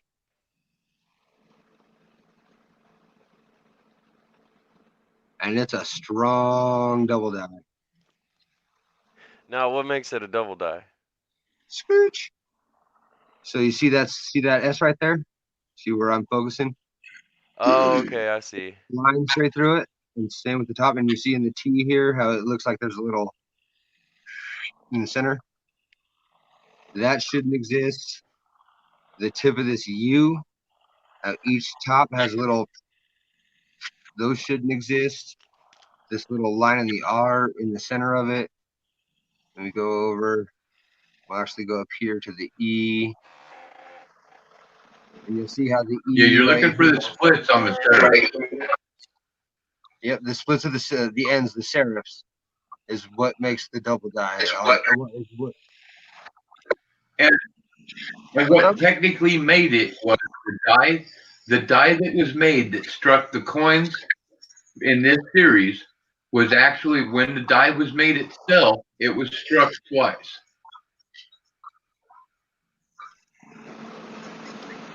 Yeah. So you'll see the splits at the ends of the letters. Struck in a different position. Hey, all right, HD Ed. Thanks for coming in, bud. Yeah, see you later, HD. And that's why the double dies are technically varieties and not errors.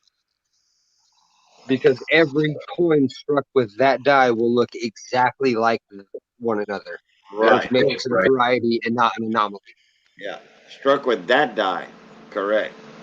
So I have that I would like to do, but I can't. Just to put that in a holder would be kind of nice. especially if it was only $15 to do. And then I have this entire set that I want to send in right here because it's one of the best sets I've ever picked up. So this is a 54 proof set. Nice. Like that Benji.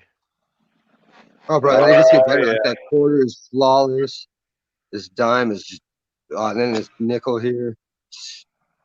I just have a thing for Benjis. I liked them in the history books. So whenever I see a Benji, I'm like, there's a Benji. But you gotta watch out, Superman, on those 50s. All the years in the 50s, there's no proof 70s according to PCGS. You know what they graded. There's no proof 70s, and there's very few proof 69s. Oh, I know, and that's why a 67 pays a shit ton to have. Right. Yeah. Well, I they know. don't I even know have they a grade pretty price on the harshly. proof 70s yet. Because I know they grade them really harshly, but this one, I'm gonna guarantee a 66 out of every one of these. But this here penny, I want to say penny it was is nice. a 7. So I want to say this is a 7 because that is so mirror. That was struck last year. What are you talking about? Yeah, right. Yeah. Hey, Joe Durbin minted that one.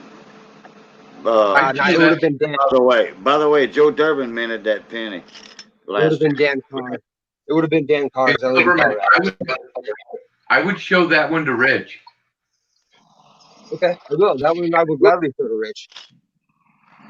Because I've been asking for his advice on his process, on how he goes through grading everything from the moment he decides he's gonna sit down and look at coins, from like what he wears, what like the whole process. I want him to sit down with me with what kind of lights he uses.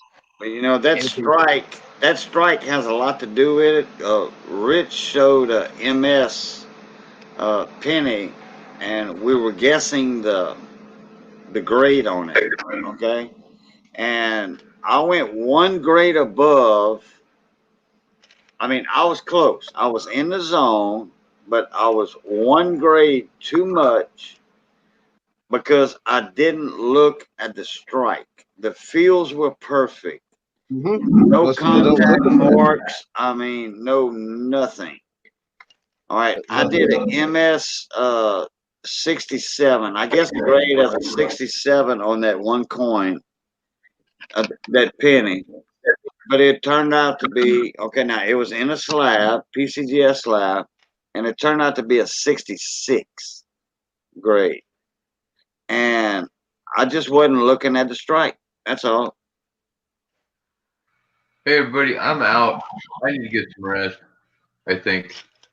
All right, Andrew. Hey, thanks for coming in, bud. Oh, you know it, man. I'll be here. Always. All right. Take care. Later, I'll bud. see you all tomorrow sometime. I'll see you tomorrow, Andrew. Live at 5, brother. I'll see you before then. You know it. Yeah. Talk to you all later. All right, Pluto. Yeah, Phil guy. Yeah, that proof set is awesome.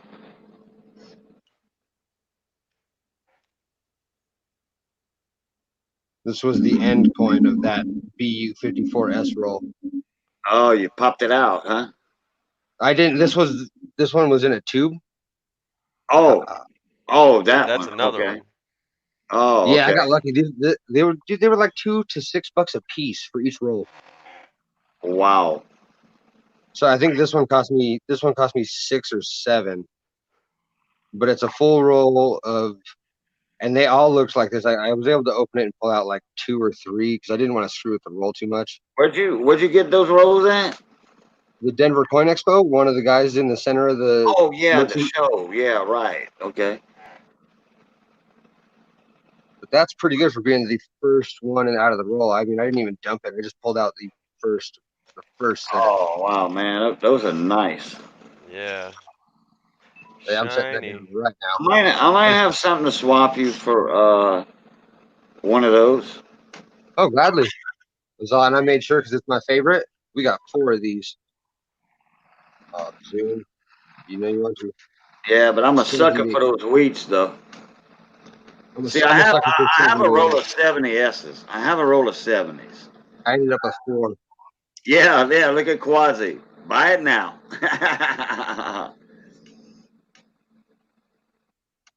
Yeah, you can put some of those in auction or something, or what have you, and yeah. Yeah, because I have, I have to send Robert Lawson that 66 SMS set because I don't have the clientele to sell that dime and get decent money for it. The one with the 5 on the cheek, Yeah, he can sell this for me pretty easily because it's a cameo yeah. Well, '66. whenever you bust out those Wheaties from the other rows, also, you just let me know.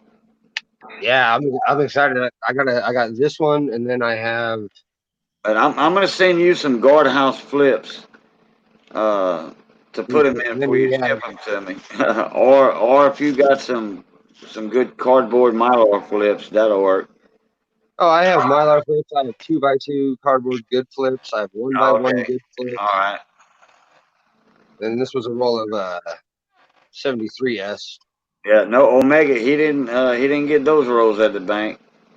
Oh no! I knew these ones were not Yeah. OBWs. I knew they weren't OBWs. That wasn't even a question. So there was no duping involved here. I knew what I was getting into. I was able to open up rolls if I wanted to.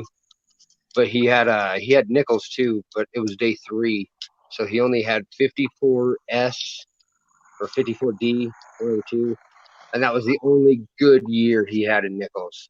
But if you look at that toning, it toned Oh yeah. exactly how that thing was flipped. So these haven't been opened since they were put in here. Who the hell knows when? Because that is toning. Shining like It's just, that. it's just a little triangle. And then what else did we get? Oh, I think I pulled out a Merc dime that has full split band.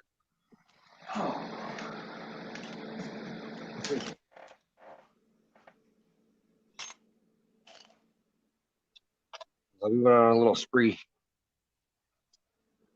It was my first coin show, and it happened to be a 120 dealer like merchandise mart extravaganza. Nice. I haven't been to a coin show yet. The gold Uh, shows, not coin shows. See, it was my very first one ever, so it was cool how it was set up.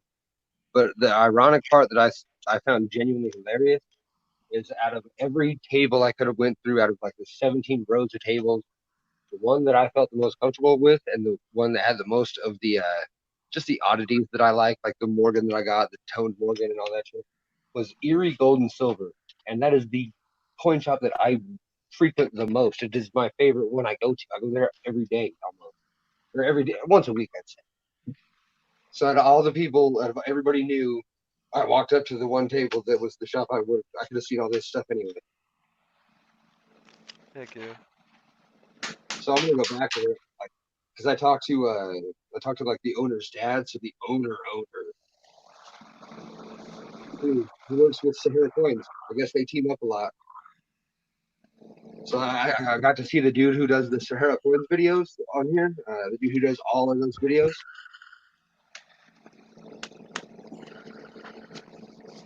He's a pretty good dude. Hey guys, give me a sec here.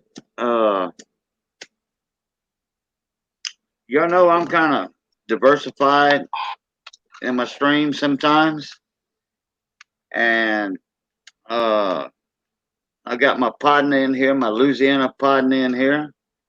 I'm gonna put him a link up real quick to get in here, and we're gonna talk a little football for a few minutes.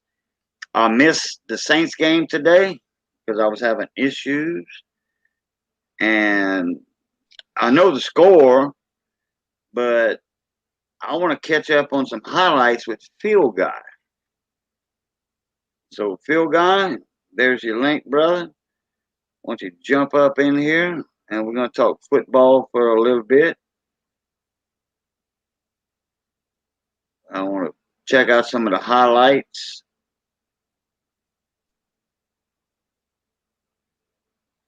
Hey, Cameron. I found this clean 1,000. and it was the only 1,000. It was But the only yeah. cent. Oh, look at that one. Yeah, I got it at an estate sale, but it was the only cent there. It was in a plastic bag by itself.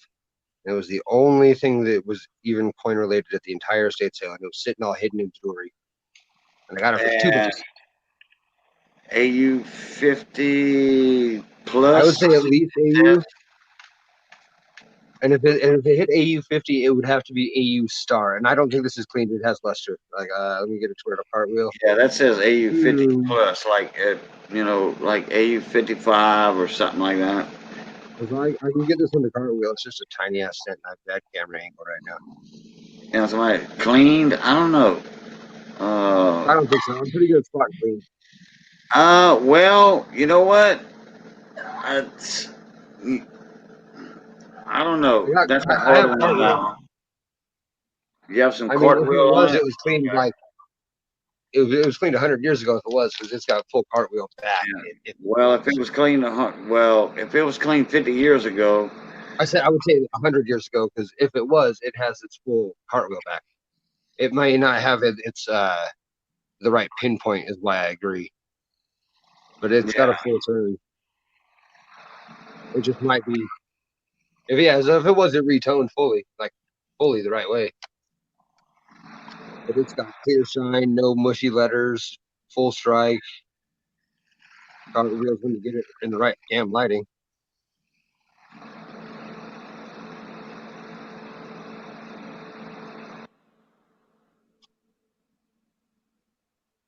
If I do this, it doesn't zoom in for you guys. I doubt it, but I could be wrong. I've been wrong before. yeah, well, it's in the flip and all that and everything. So And it's been in this flip for a very, very long time. And then the lighting, Oh, Cameron wants to know.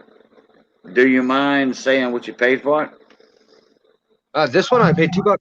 I got it in an estate sale as a random score. Oh, okay. Yeah, it was in a Ziploc bag by itself, and it was the only coin in the entire estate sale.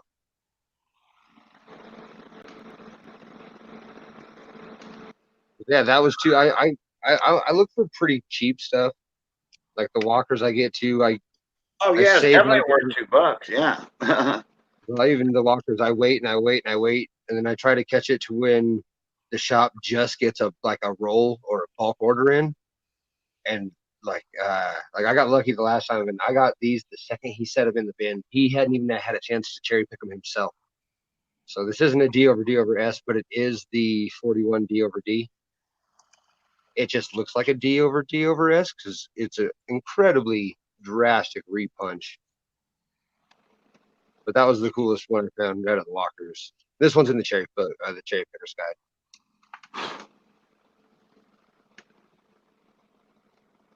I don't think these ones were cleaned. So that's possible. To be honest, I got all these before I knew how to tell what a clean coin looked like. So it is highly possible that all these ones are clean. So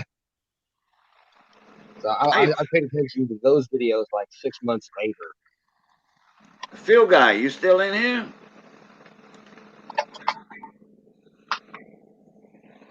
I know he commented earlier, and then not long after, I put a link up for him. Let me see, when did he comment? At 2:03, it's 2:14. I think I put that link up at 2:09. Oh, that was 5 minutes too late. He's probably over there on another stream. He's still in the chat though.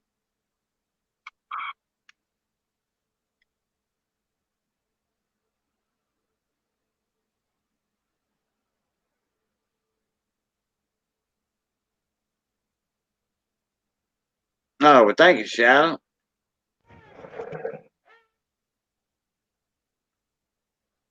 A nice 87. Thank you. Yeah, the one that I was worried about being fake is this one. It's probably cleaned because my cartwheel doesn't have the right pinpoint. It doesn't have the right spot. So it feels wrong to me. I don't know how to tell if a coin's clean or not. When you turn it, it'll have a cartwheel, so it'll have two little triangles, one here, and it'll turn around the coin. But if you look at this one where it's turning, and if you look at this one where it turns, they're in different places. Like this one, it turns in front of her eyes and it goes up and down. And if you turn this one, it's like in her forehead.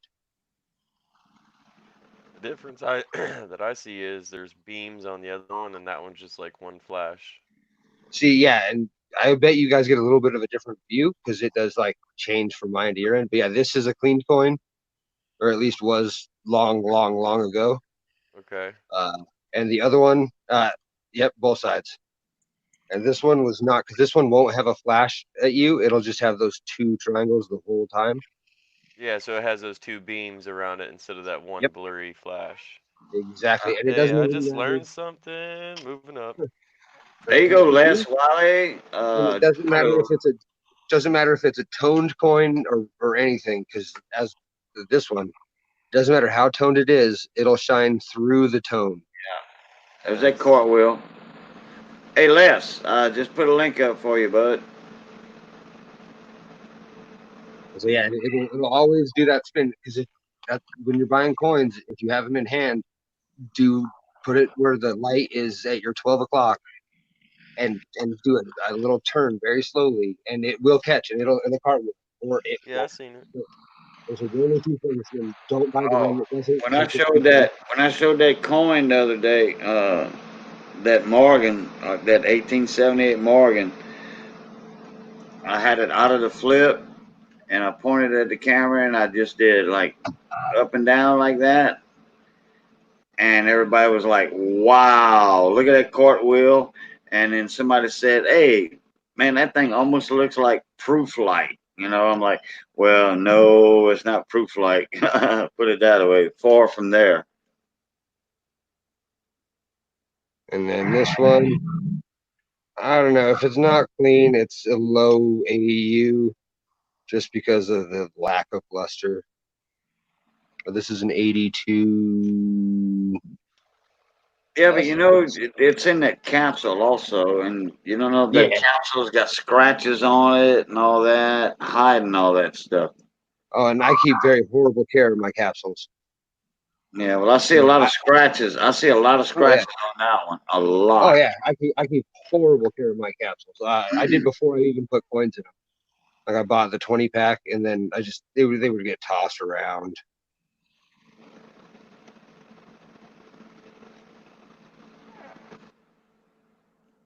You know, that's why when I put a coin up, it's up. Yeah, and I didn't really respect them as much as I needed to originally. I mean, I openly admit that. I needed to know more before I started doing everything I was doing. It's gotten better. That's a 79S. No, 79. Wait, where are you? Yeah, 79S. You had it in the wrong bin. That one only cost me $20. It may not be the best, but it's a harder date to keep.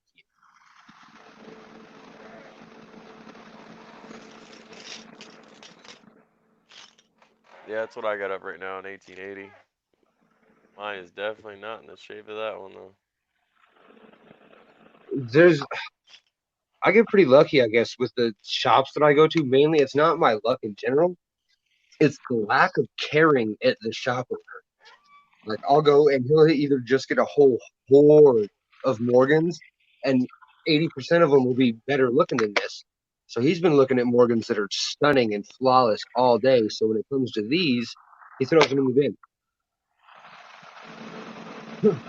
So you get to go through and find like because all of these I've only paid on average. Like I think I pay $18 at most for my Beats dollars, and I always get to pick them. And then these ones on average, I think at most it's $25 on average. I don't like that this is cleaned because I think it would have been proof like if it wasn't.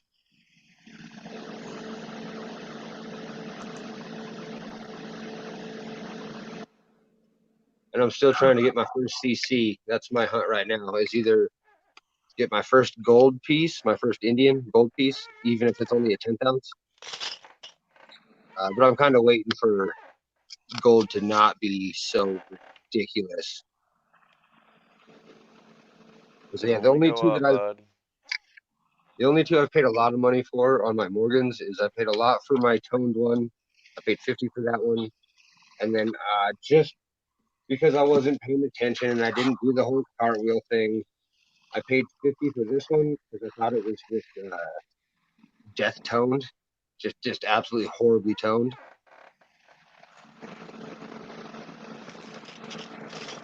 Then I got it because it is absolutely flawless. Like the pollen in the muffins up here, it's almost like high relief. But it has no cartwheel.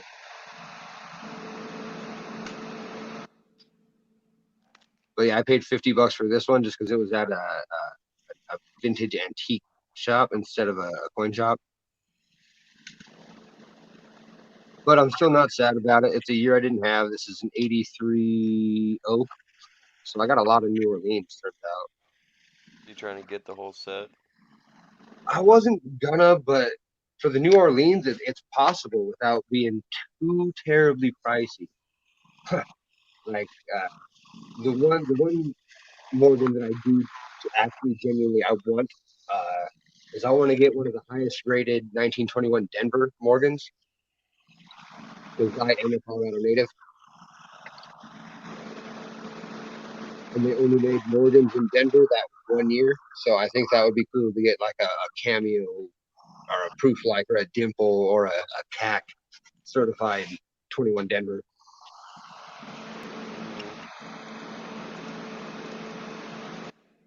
I think that would be sweet.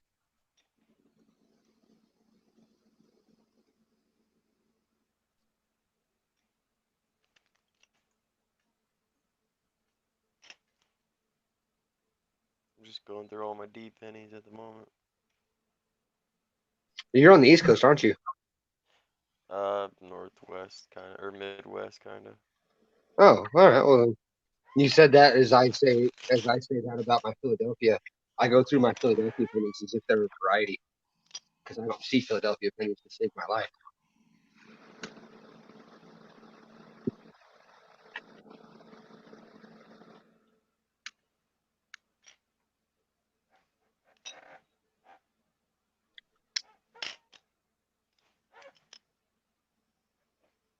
Or I got the 359 Ds. I think that's about the oldest D I got in the last penny roll. What is that? I can't remember the name of the gemstone that this is, but it was the closest thing I could find that looked like kryptonite to me. In real life, if I were to find something like this, I would think it was legit kryptonite.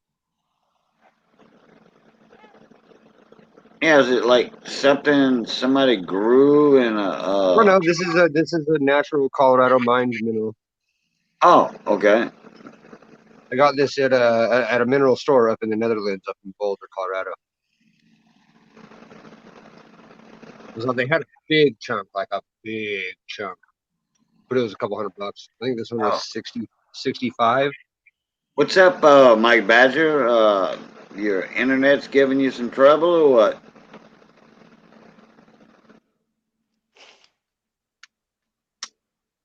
The Colorado Coin Hunter's always talking about his mineral stuff because he owns that mineral mine. Lucky little turd. I want to go hang out with him all kinds of bags. I think that would be fun as hell. You know, when I was living in Arizona, in Tucson, Somebody had told me that you can go walking in washes and find what they call wash rubies. River rubies. It's not a real Mhm. ruby, per se, but they are nice. And then you can get them cut. Get it faceted by uh, a company that does that. Because I've got some sapphires from Australia that I got from Richo's Hunting Treasure, and I've got some pretty good sized sapphires. I mean not huge or nothing like that, but they good size, and they uh they are worthy of being cut. Nice. But I went to my local jewelry store over here, and uh, my buddy told me he says I don't cut uh, anything. I don't cut diamonds or sapphires or anything, but uh, he says that there's, you have to send it off to a lab, a cutting lab. Hmm.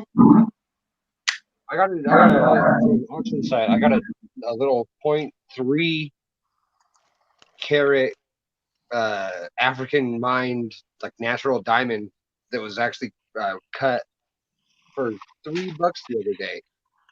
Oh, okay. It was on an Oh, auction site. They didn't Mike have a Badger. reserve. Oh, Mike Badger. What I was saying was that I read your comment. You said you couldn't stay connected. So I was like, "Oh, you having trouble with your internet or something?" Okay, you can continue. Oh, Uh, you're good. three, you had something cut for just a few bucks. Oh yeah, I found an auction site and some of the stuff doesn't have a reserve, so I ended up grabbing a .3 carat, .03 or whatever the hell they do. It's .3. Uh, African mined diamond with no man-made anything with like, and the site gives you the grade, the item number if it has one, the manufacturer number if it has one. It's a cool thing, but yeah, it was $4 because it didn't have a reserve. Oh! You bought one. I thought you had one cut by a Oh, no, lab. no. No. I had it was cut already. So when I got it, it was already ready to set. Oh, I see. I see. Side diamond, but it was only it was like I think it cost me $7 or $9 altogether to get it shipped here. Right. You Oh, keeping those sapphires, Cajun? Mike Badger had a storm Friday. Power was out, and I think my cable was stretched. Yeah, I would call. If you have cable internet, you probably have Spectrum, Charter Spectrum. Yeah, I would call a cable company and have them come investigate that. See how much download or whatever you're getting from your drop. Your drop from the pole to your house. Yeah, they'll come out and do that for free. Okay, somebody say Cajun. I think it was Yeah, Mike. I said, are Sir. you keeping those sapphires, or you trying to trade them, or what? No, I'm keeping them. Okay. I was wanting uh, to see how much it would cost to get them cut, faceted, and that way I could put it in a setting for Missy, like in a ring or a necklace or something like that. A pendant for a necklace. Yeah, I then think I there's have some. necklaces out there that are display necklaces. You can just set down the sapphires inside of it. Yeah. Go to carolinaprospectors.com and they sell them on their website. They're just like a gold. You can get gold or silver, and it's just an open face necklace that you can actually open up like a locket, but it's clear, so you can see whatever Right. you put in it, and you can put your gemstones in there. That's what we do with gold. We buy them and put gold little flakes in them. Oh, okay.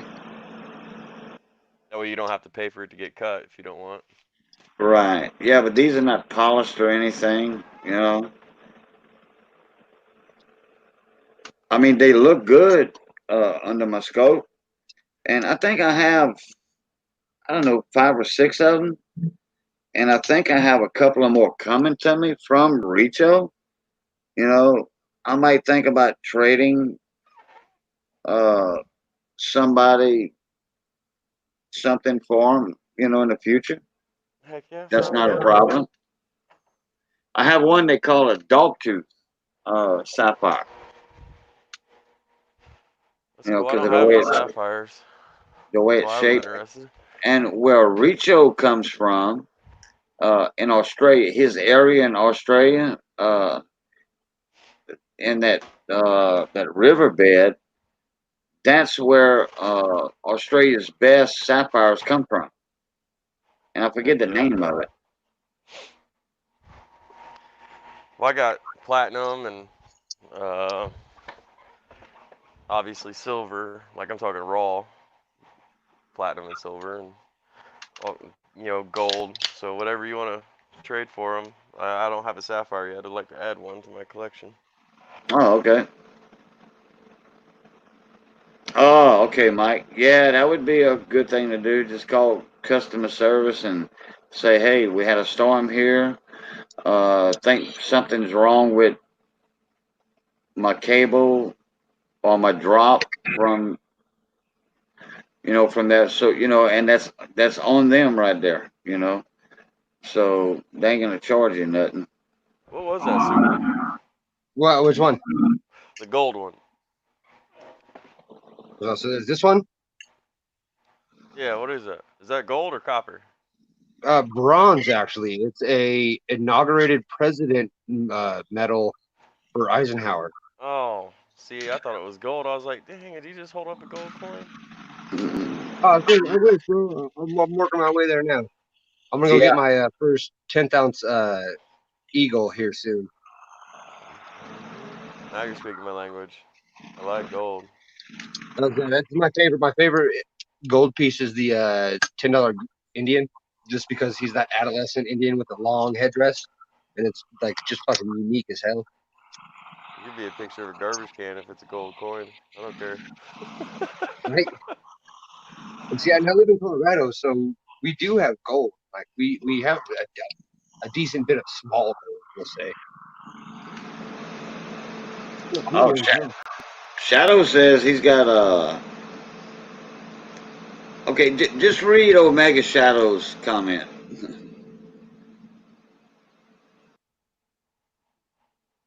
Nice. Platinum Eagles. I say I don't own any platinum yet. I can't wait for that. I'm working my way there. I'm finding decent varieties. I'm spending my money the way I need to. I just have to get a job again due to being fired for having an appendix surgery. Yeah, I don't buy anything. I just pull it out of the earth with my bare And see, hands. that's what I'm gonna go do. I live really close to Klesh. Oddly enough, he's like half hour away from me.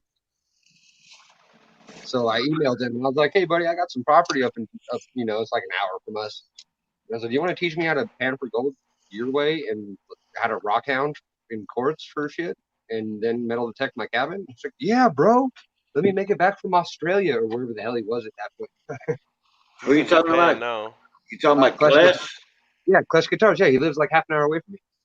Oh, really? Go ahead. Yeah, he lives in Golden, Colorado, and I live in Westminster, Colorado, and it's seriously like a 25-minute drive down C-470 to get to Golden. Right, right. So yeah, I Golden, emailed him already. Colorado. That's Yeah, the headquarters for Rocky Mountain Special Spring Water. yep. And we have Clear Creek, and Clear Creek is a gold deposit. It is one that they do classes on parts of it, and he has videos where he's like a block from one of my old houses doing a fucking cannon. That was hilarious. He does his little virtual reality view on how he gets to his spots now, and it took him like right past my house down the street. Damn, dude, could have called me.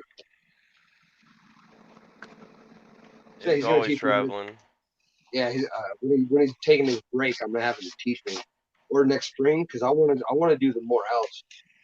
I want to figure out where the Morels mushrooms grow because they grow for like 2 weeks a year in Colorado, and you can make like $800 an ounce on this.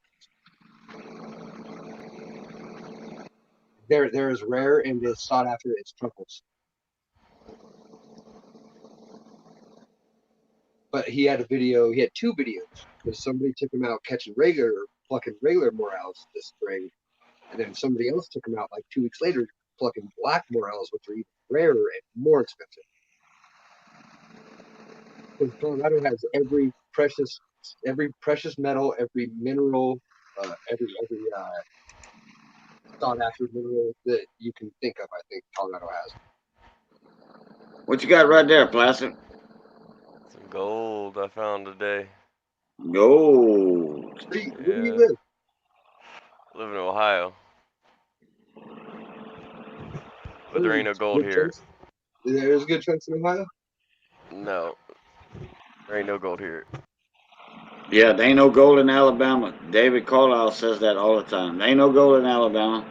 There ain't no real gold in Colorado. If you're gonna do it, you're gonna be picking some flower gold all day, and that's about all you get here. We don't see You gotta look real hard to find good chunks here. Like we was bedrock cleaning today. It was me and King Prospector and Dire Prospecting and Ed from Flash in Your Pan. We all got together and went out prospecting today, and we Wait, got who'd you blacks. say? Wait, who did you say? Coin Collector Ohio? No, King Prospector, Chris Dyer Prospecting, and Oh, Ed from Flash in Your Pan, and then oh, me. okay. Yeah, I know Ed. You know the Ohio River. I think it's the Ohio River. It's one of the main rivers in Ohio. They dredging. Uh, and then downriver about 2 or 3 miles, people are panning for gold. And guess what? They finding gold. Oh yeah. You know, because of that dredging. You know, it's bringing up the gold from the bottom from the sediment. You know, and it's going down river just a little ways, and they finding it. Good. They Yeah, panning it's it. there. Every river in the world has gold in it. Every river. I agree. It's Yeah, I'd just like to you know how got to much know the where to look. Mississippi River got, but you know what? That's kind of a long shot right there. Of all places, I would expect Colorado to have the least because of how high up we are, and it all is so heavy it goes down. I figured that we would have the least amount, honestly, like realistically. It's got some good gold. There's a lot of tectonic plates over there. See, that's the other reason, because it keeps getting hot and boiling up and then shooting out. Yeah, that's the only Right. reason. Yeah. Because I mean, yeah, Anywhere that where there's a hot spring, anywhere where there's a tectonic plate or fault line, anywhere where there's volcanic activity, and anywhere that there's a river. If you just look on the inside bend of a river, just a little bit after the inside bend, sometimes a little bit before, you'll find gold throughout that whole little strip where the heavy rocks settle every time.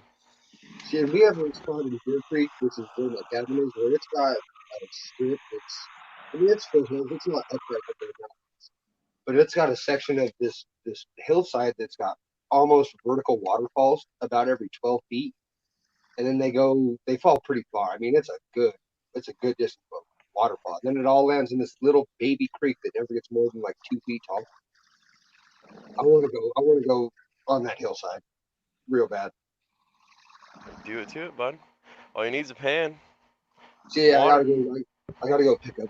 I got an Amazon one. Fuck, I don't feel like going anywhere. When you get a pan, just take some sandpaper to it, grit Yes, it up. that is what he said. And then like get some rocks and scuff rocks through it and shit. Yeah, you can. That's the old school way. That's the way the old schooler, like the 49ers, used to do it. They used to take, Yeah, different yeah, rocks and dirt and scruff it up that way. But not our modern day. You can just get a, MS-80 piece of sandpaper and grit it up. yeah, yeah. You want to season your pan, that's for sure. And you'll Yeah, notice the so difference too, because if you have your pan held up and you got water in it, if you tip the water up to the top of the pan, then tip it back down, it'll just glide off of it like you just waxed your car. But once you sand it up and you do that, it'll stay wet, and that's what you want. luckily I actually did pay attention and do my research a lot before I have attempted to do anything with gold. Unlike coins, where I did exactly what every video tells you that you're going to do as a rookie and tries to tell you not to do. I did all that. Oh yeah, I do Gold, on too. the other hand, gold on the other hand, I'm about a year deep of watching and just not even just collecting the random videos, but I've been watching the tutorials on how to rock hound and how to do this, how to do that, and like the science behind this shit. Hey, Big Bill, how you doing, bud? I want to succeed. And I think I Welcome can. back.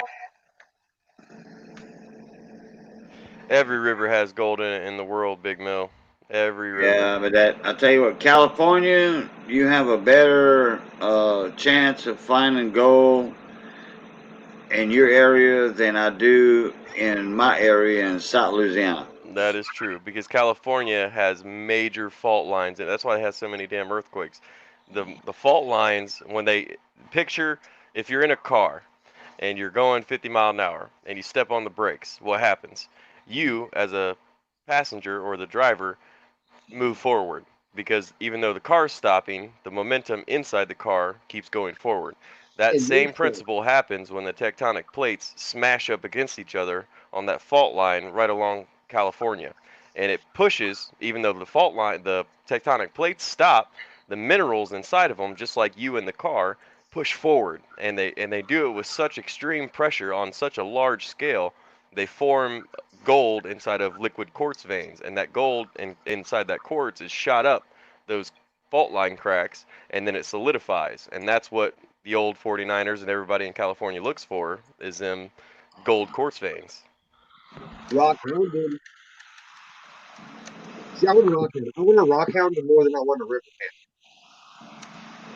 Yeah, gold's my bread and butter, man. I love prospecting for gold. I just recently got into coins, but you start talking about gold, I can talk all day long. See, I want to get into gold real bad, and I know I've wasted a lot of opportunity because I probably tossed more gold than I can think of just on pawn and jewelry to help the girl I was with pay bills. Because gold doesn't interest me.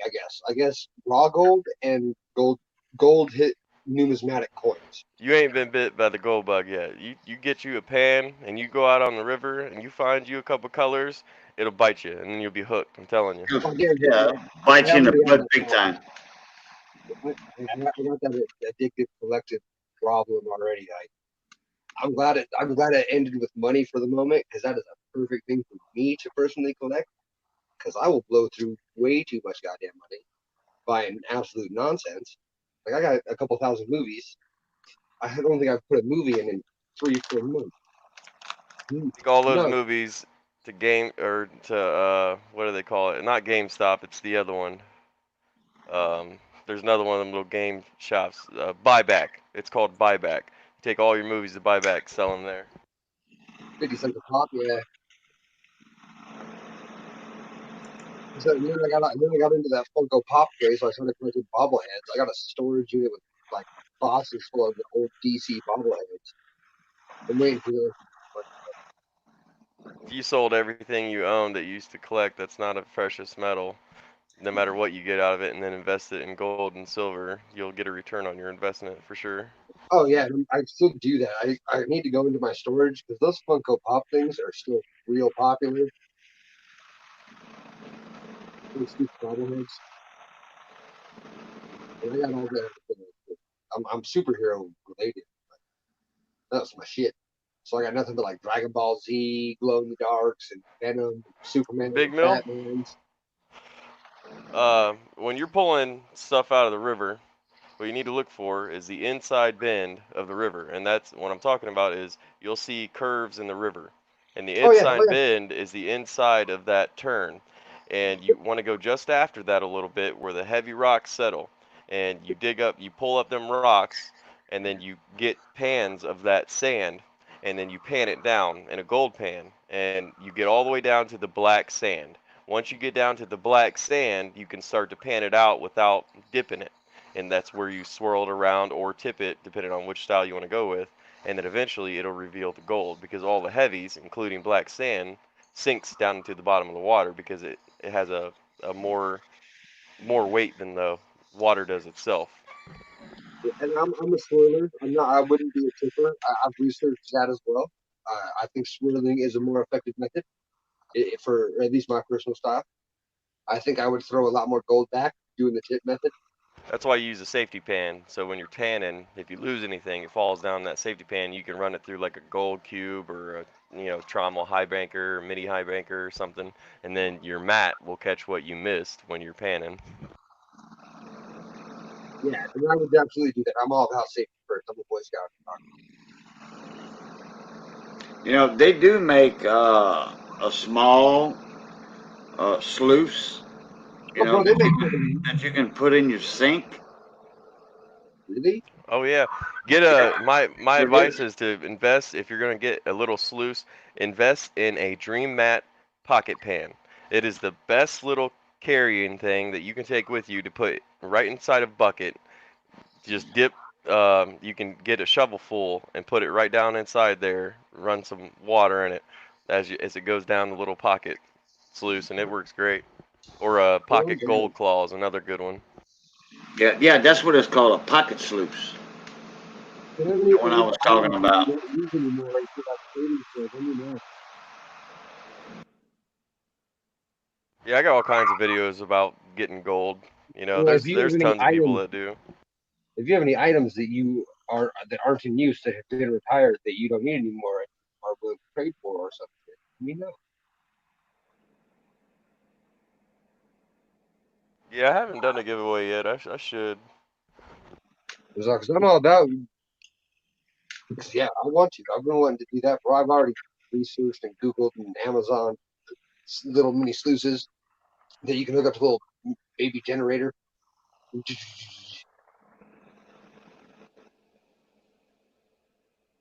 Little shakers. Yeah, the best And I thing to wanted start to, with is just a regular pan because before you learn oh yeah, anything about gold prospecting, you got to learn how to pan. yep, I agree. Yeah, that's how you find out. That's how you find out what area to dig in and Yeah, to that's where you find all. It's like, start running your sluices and all that. Because if you're in an area where there's no gold, you can go up the river, like say 200 feet, and you're gonna have gold right there. Well, when it comes to rivers, that's not necessarily how the rivers work because it's just every inner bend. When it comes to like digging for bedrock, though, that's exactly how that works. You could be 5 feet away from it. The rivers. It kind of evenly disperses it around every S curve. Yeah, Like but certain whenever spots the have river certain flows spots left, have it goes more than forward. other spots. Yeah, some yeah, go you to want to try to some find the get pay sand streak. floor, Right, and and that's some where get it pays to, test pan. You what know, website is there? I've seen a picture of it, so I know there is. Where do you go to find an aerial like gold map to where like it sprinkles where it's been found? You know what I'm saying? Like the Well, gold you report. Like, can look at topography maps. Like I did a whole yes. video on maps. If you just go through my videos and watch my maps video, it explains a lot about where you can find the gold when you're looking at a map. So you're placer chaser, I take it, correct? Yeah, yeah, All right, I'm super silverman, so we still run the same yeah. okay. I'm sub to you, bud. I know you are. Oh, okay. I was like, I should be, I think. I try to be. If not, I'm gonna be. For real. When group of Minnesota fan, they watched my videos and said to me today. I thought that was pretty funny.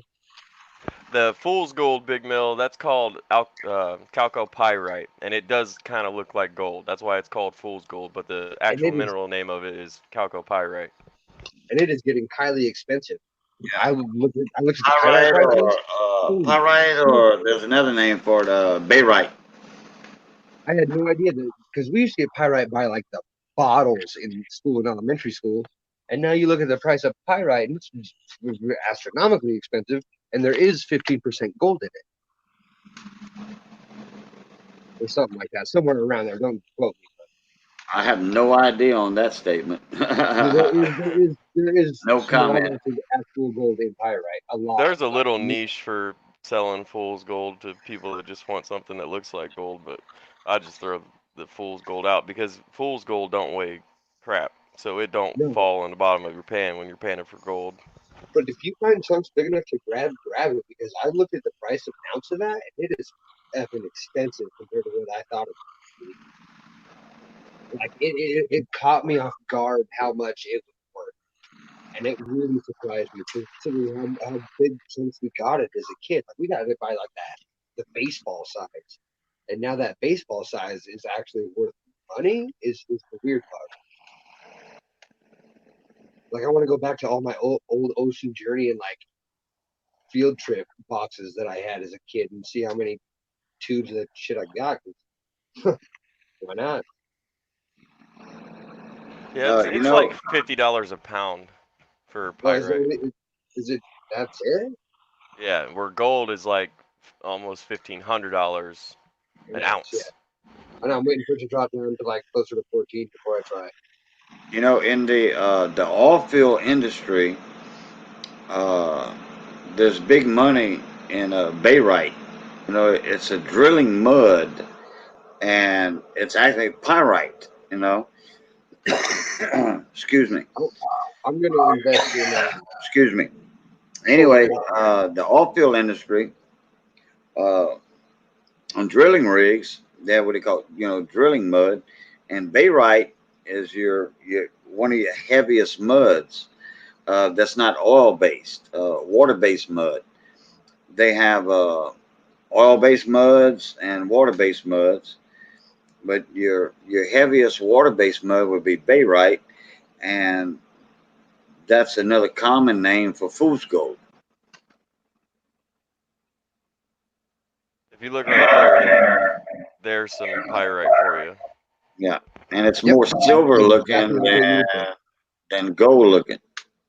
Right. When you shine a light on it, if you tilt whatever piece that you're holding of rock or mineral, it'll look silver. Whereas gold, when you tilt it, It there's looks gold gold. and pyrite in this. It'll keep its color and stay gold.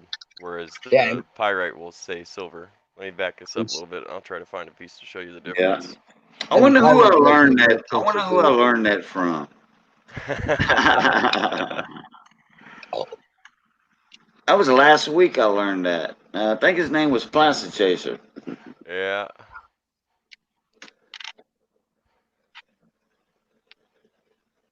Let me find a good area on this piece. Let's go 70S. Find me some more DDOs. The very first coin I pulled out was I didn't know that there was 23 or 24 1970S double dice. Okay, Yeah, here. that's right, Big Mill. It That's one reason. The other reason, drilling mud is a lubricant for the drill bit. Check this little piece out right here, silver. See right there where I'm pointing? Yeah. That is pyrite. Okay, when it's And down, this it looks goldish, but when you tip it, it turns like a silver. Whereas and this this piece piece, right here, this is gold. So yeah. when you tip it, it still keeps its gold character, whereas this one turns metal. That's how you can tell the difference. Just a Yeah. real quick. But if you get it inside your pan, this will float out, whereas this will stay in the pan and sink down because it's like, I don't know, something like 19 and a half times the weight of water, weighs more than water, so it sinks. And whereas this, it'll just float right out the top of the pan.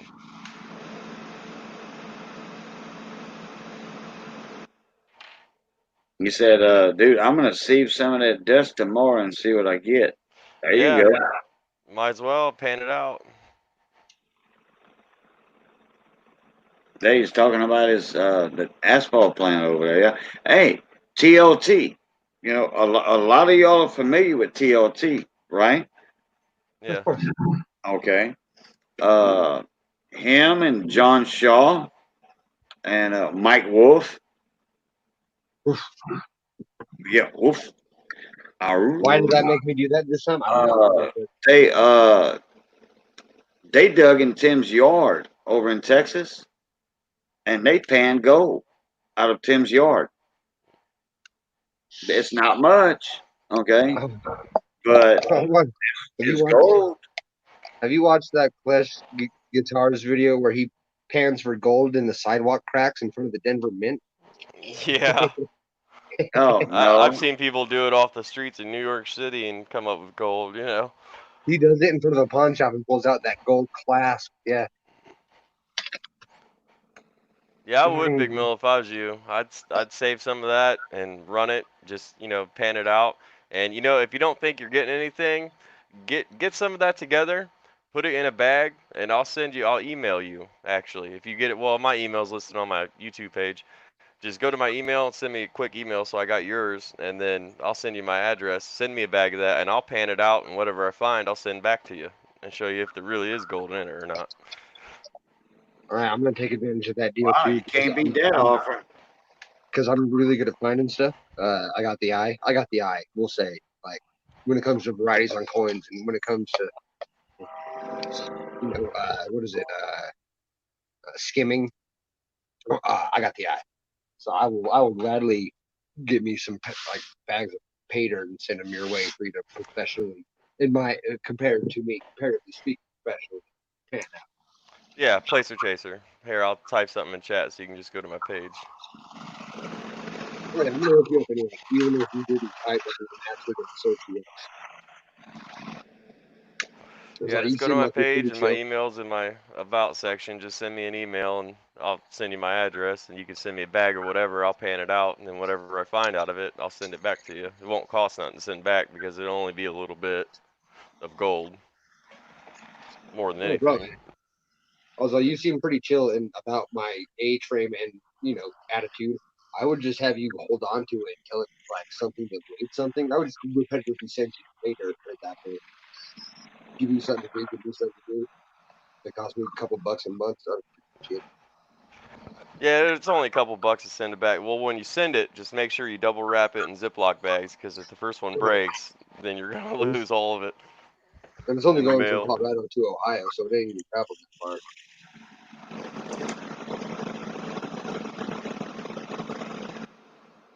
Yeah, I'm down. I want to learn how to do it. But back to the topographical maps thing. Where do I go to look at that kind of topographical gold report map?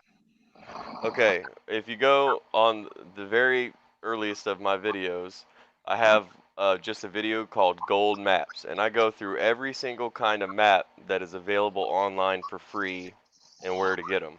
And that's the Deal. best, honestly, the best source that I've seen as far as gold maps go. Because nobody really talks about gold maps because they don't want to give up the Oh, location of where the gold's found in their area. But I don't yeah, give a I've crap, seen dude. Ain't nobody. I mean, if you're around here, more power to you. There's gold in every river. I'm not worried about it. yeah, and I've seen those maps. Like in a video, this dude like showed a video of like for example, not even his like All right, one I'll time pan it out, Big Mill. I'll tell you what I come up with. I'll make a video out of it and shout you out.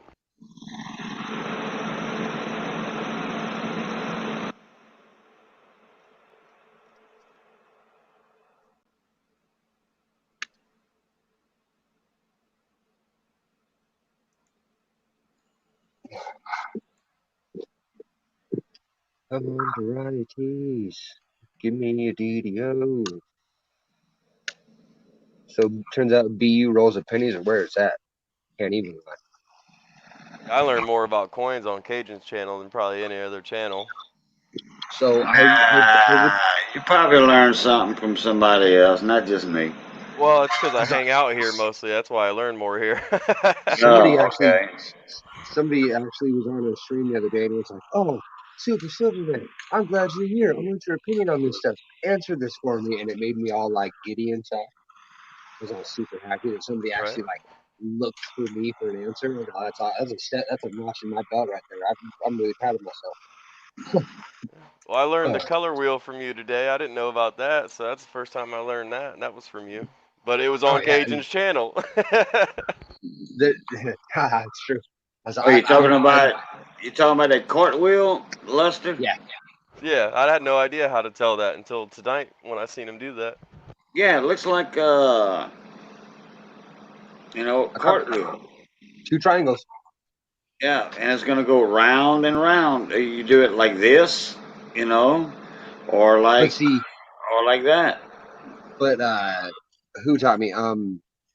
CJ told me that you want the light at your 12 o'clock because when it's not, it kind of screws with you.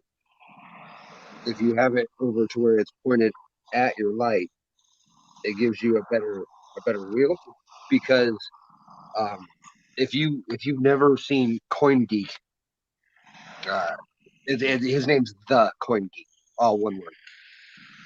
Because there's another CoinGeek out there. This guy is a little skinny dude with glasses, but he does grading unboxings and really just educational stuff when it comes to sending your stuff in for grading. Who are you talking about? The Coin, all one word. Who? The Coin Geek. Somebody called the Coin Geek. The Yeah. Coin Geek. Oh, okay. I'm subscribed to over like All one 3,000 word. channels, so I Yeah, don't I know know if who I'm you're talking subscribed to him or about. not. Yeah, I know who you're talking about. Yeah, he's a really good one to watch.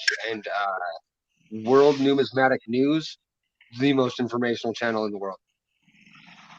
Yeah, He I know sounds like a that. little British robot, but he does nothing but talk about like dye varieties, repunchment marks, what sold at the latest like big auction, and he doesn't plug himself like well, I'll say it out loud, like Couch Coins likes to, look at my channel this, look at my videos that, go to my videos Oh, this and Couch check out this. Collectibles. No, you know Yeah, what? and I I can't used watch to that because watch. I used to it's like watch his videos a it lot. kills you, doesn't it? Okay, It kills you. but when he says in his Go to my title, channel.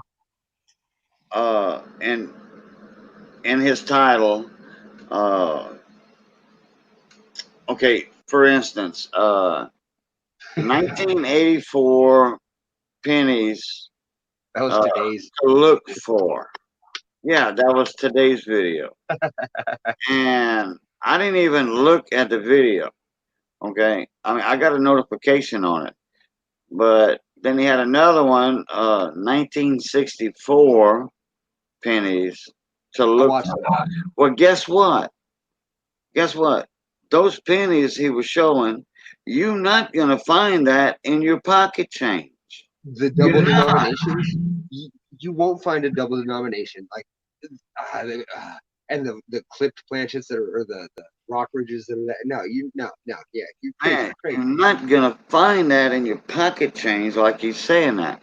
That's what No, irks me and on that crap. and then for the first like year, he didn't tell everybody that he was telling the price of the top coin.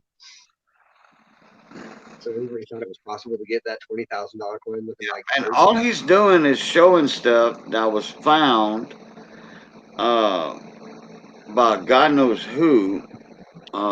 But he does it Probably once a in a while. main employee that did that, like that one at 63 over a duct tape 1951. or Okay, the well duct that tape was ivory. shenanigans right there. Okay, how did that 1951 penny get mixed up in a 1963 hopper, planchet Or, hopper? or the quarter that struck on the Canadian 57 cent or some shit. Yeah, like, who threw We the are Canadian never penny gonna in there? find that stuff in our chains. Never. No, but So, he does help me sometimes because if I'm on a oh yeah, specific I mean, date then no, certain, it's good information videos, but quit misleading the people saying you can find that in your change. Now, there's some stuff you can find in your pocket change, okay, and it's been proven, all right, and not long ago neither, okay. Spencer, okay, Mitchell, all right, Mitchell Spencer, he found coin roll hunting penny rolls. Penny rolls. He found a 1969 S Lincoln Cent DDO. Okay, the valuable 69S DDO. yeah, the one And that it sold for went for what? 136,500. It went for $22,000. You know, at Heritage Auctions. Yes, it did. I was watching that auction. Now that was a very nice find right there. Okay. You Oh, know, I'm but destined to there's find a me. bunch of those out there that you can find. You know what bugs me, Cajun? You see this here 70S Kennedy that I haven't have showed off many times. There Yeah. is less of these found than the 69S double die by about half. There is only 9 to 16 of these known. From what Ken Peavy had told me when he looked it up. There is Right. 37 69S double dies out there. Yeah. 37. But you know what makes the 69 so famous? It's The like fucking counterfeit it's like the 55 destruction. double die penny. It's Well, a the very strong double die, that Well, this is it when you look at the coin, it makes your eyes think, "Oh wow, this is blurry. Let me get some glasses." You this know? is almost that strong. This is as strong as the 72s penny or the 72 penny. It is strong as hell. You can open eyed see this one. If I didn't have the fogginess, like that's the only thing that deters my eye. But if I didn't have the haze, I could visibly see this one without a loop of any kind. Because it's tripled on the S, and that's the only spot I can really see it is the S. But it's that strong. It's a what on the rarity scale, it's a class 5, which is half because it goes to 10. But what made the 69 is everybody kept counterfeiting them, so the government took them and started destroying them and destroyed a bunch of the real ones. So it was in papers and on the news, and Yeah. the whole world knew about the 69. And then the 55 was the very first double die that was ever that strong. So that caught the whole world by the balls. And Oh, just like the 83 was the first really strong reverse double die. So that one, that's right. why that one is so sought after. Is it was the very first really strong one. Plastic Chaser. Big Mill's got a question for you in the chat. Yeah, I posted my email, but I don't know if it went through or not because I don't have a wrench. Oh, hold on, let me check. There it is. I got you.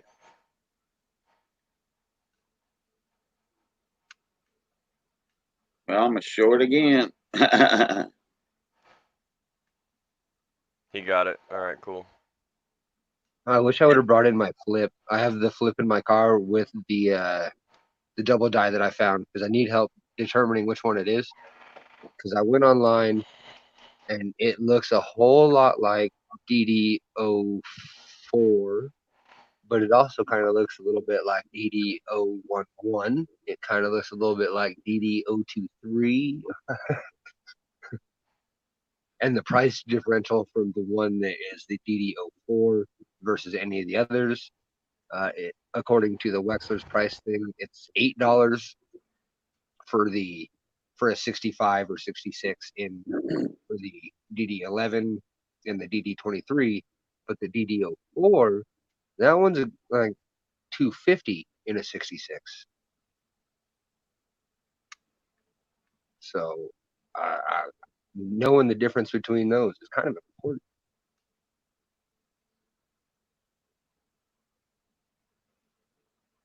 Oh, and I found a 2019 double die today. 2019 Denver.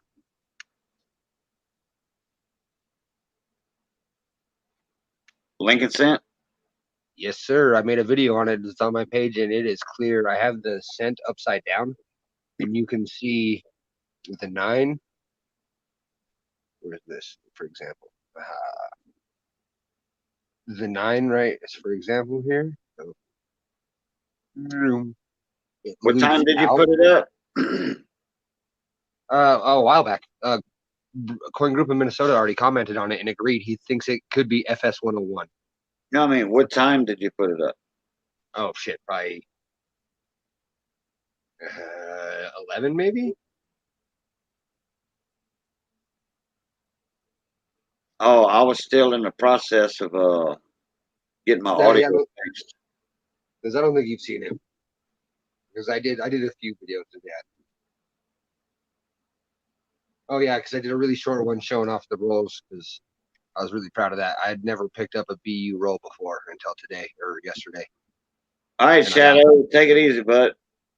I ended up getting some Queeties, a whole bunch of sweetness, just absolute sweetness. But I learned that on the Lincoln Cents, the newer ones, the way your scope's set up, put them upside down. Put the pennies upside down. I want you to look at through your scope at your date upside down, not right way up, because the way the light screws with things, it hides everything when you look at your date right side up. It hides everything. Yeah. But well, if you turn it upside down, there is, shadows like you talking about. Oh yeah. And then you have very strong mechanical doubling. It was And Nicolette Hobbies. Had a box of BU 2019 Lincoln Cents, and she was showing off a roll she got out of it. She was looking through it, and then she was like, "Wow, look at this! You know, here's looks like what a double die." And I tell you what, to me, it looked like double die, but she flipped the coin over, and it had the same doubling on the back. So that was this one, eject doubling. That's what it was. yep, this one, I have it in a flip already, so we're going to see if I have to open the flip. I don't know if I'll have to or not.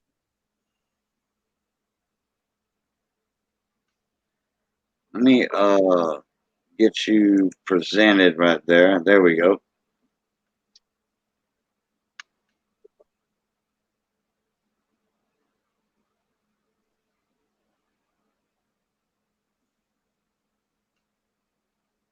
Okay.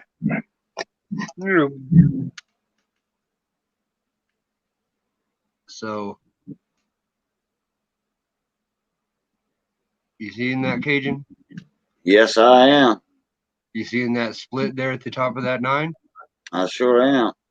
You seeing how this 9 right here isn't the right shape? Watch, I'll put it up. Try. See how this little lump right here is wrong? The regular curve of the 9 wouldn't be out that far. I had it before with this down a little bit. There we go. Looks very fat too. Touch on that. There we go. And then we'll go to my 1 here. Oh, that's the wrong thing I'm moving.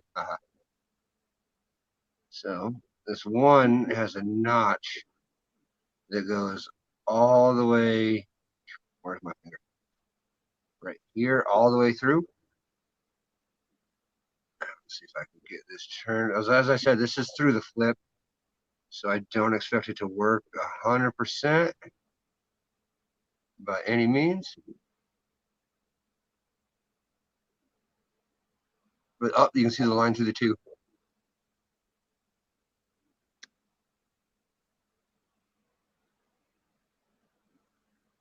And then we go up here, because this is what made me see it. All right. Get out of the glare. Focus.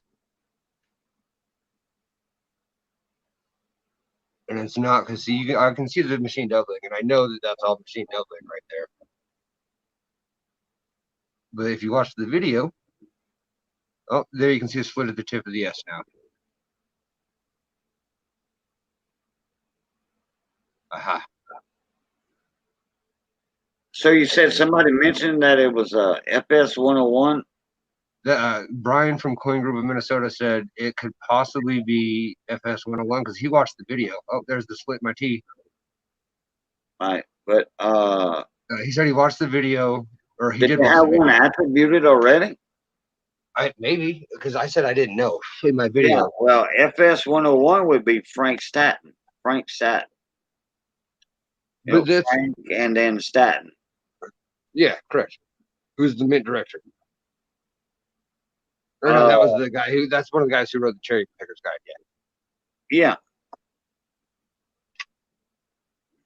So, yeah, I made a video where I did it. I looked at this thing under 2 separate microscopes. I did this view, and then the video pauses, and then it cuts back in with me doing a straight loop with this microscope.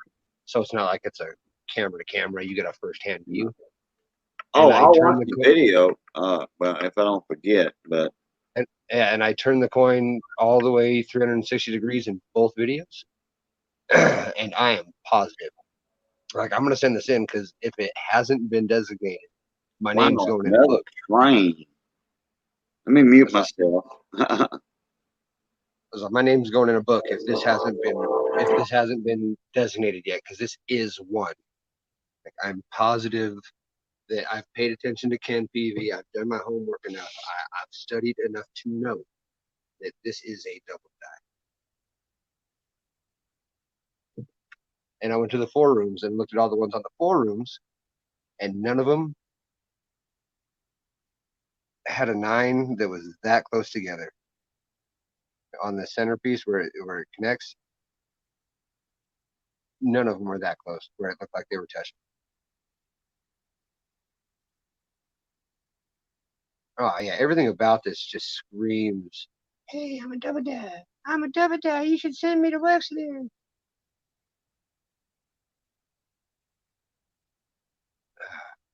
So I have to.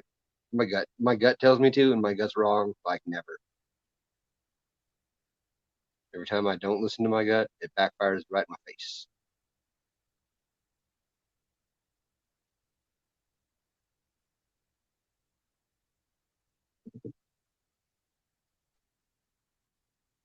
Was it that one? I haven't been so sure on something since. I know it's been a long time since I was positive that I had something that I have yet to see. And all the veterans will tell me that I'm retarded. Oh But I boy, I say tell that out you of what, respect. that train, that's the second train passed in 10 minutes. And What? that sucker had to be train number 3. Uh, well, engine number 3. I named it the engine because of the sound of the horn and because there's different tones on those horns. Because I found it about an hour ago. Man.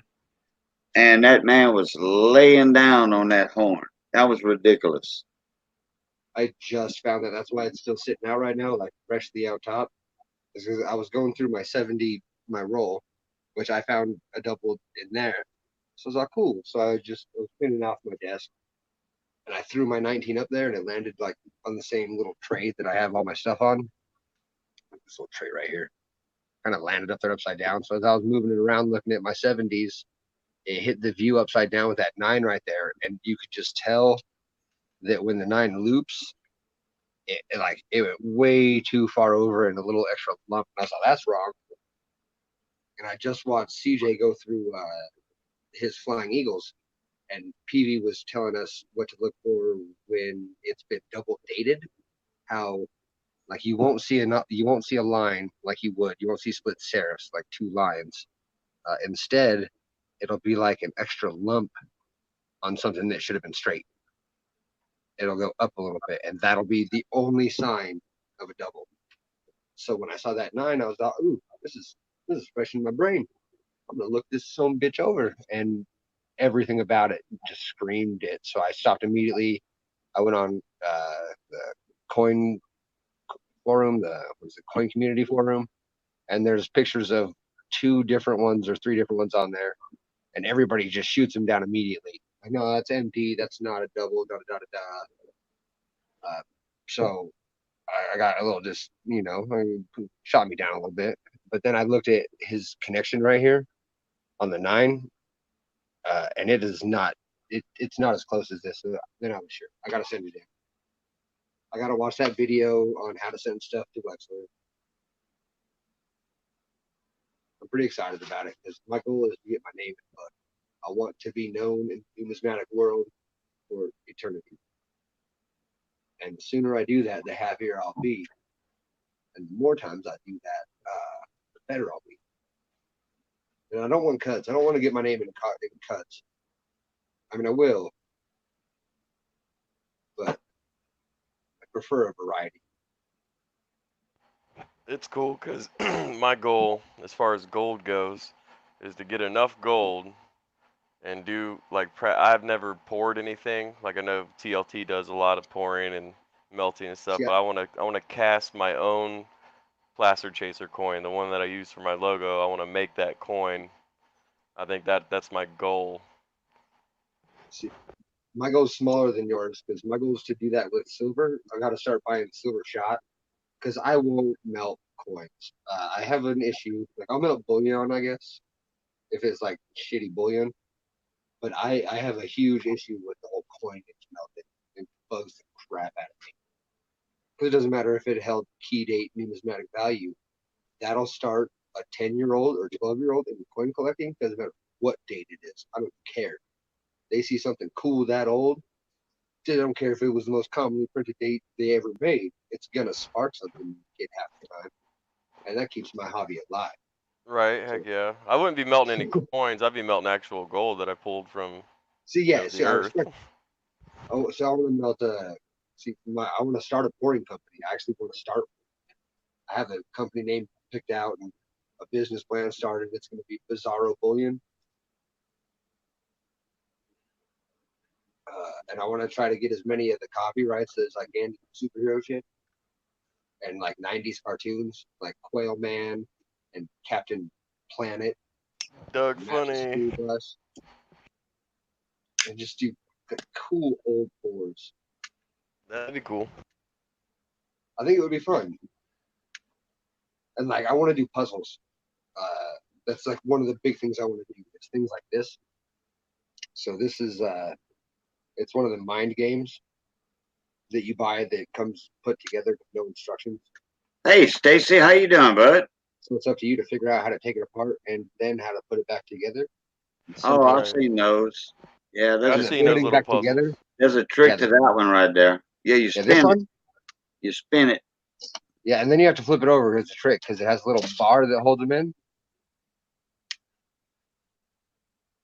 And the bar catches, so you flip it over, you spin it, then you flip it over and you spin it again, and it separates. If you like to go to the bar at all, grab one of these and bet somebody a pitcher that they can't get it open and just kind of walk away. Or just sit across the table and give it to them like this and say, there you go, get it apart. I'll buy you a pitcher. If you can't, you buy me one. And I bet you money that in 20 minutes, you'll have a very frustrated individual come set this down in front of you and hand you.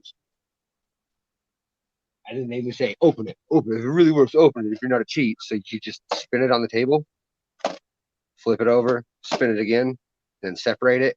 And then they just laugh and storm off, and it's hilarious every time, every single time. Because Yeah. they'll be trying to pry it apart, bashing it on stuff because it's pretty sturdy. And then you just spin it a couple times, and it comes right apart.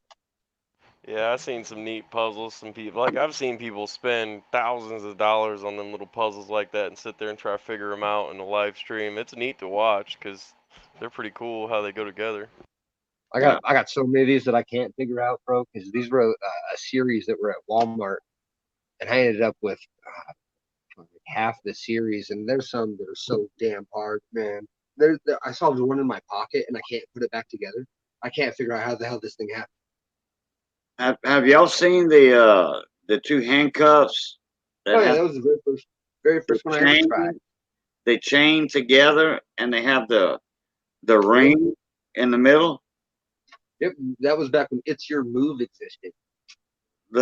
Dude, I remember that when I was a lot younger. Okay, and I can do it behind my back. Oh yeah, you just turn them and put them together. Once you do this, you get, and then you're done. Just about, yeah. You got to do it. There's a neck. Put them together. There's a neck to it, yeah. And then the one that had the ball and the stick inside the bottle, you do the same thing I just did with this. You set it down, you spin it, the stick goes one way, the ball goes the other. You win. Centrifugal force. Boom.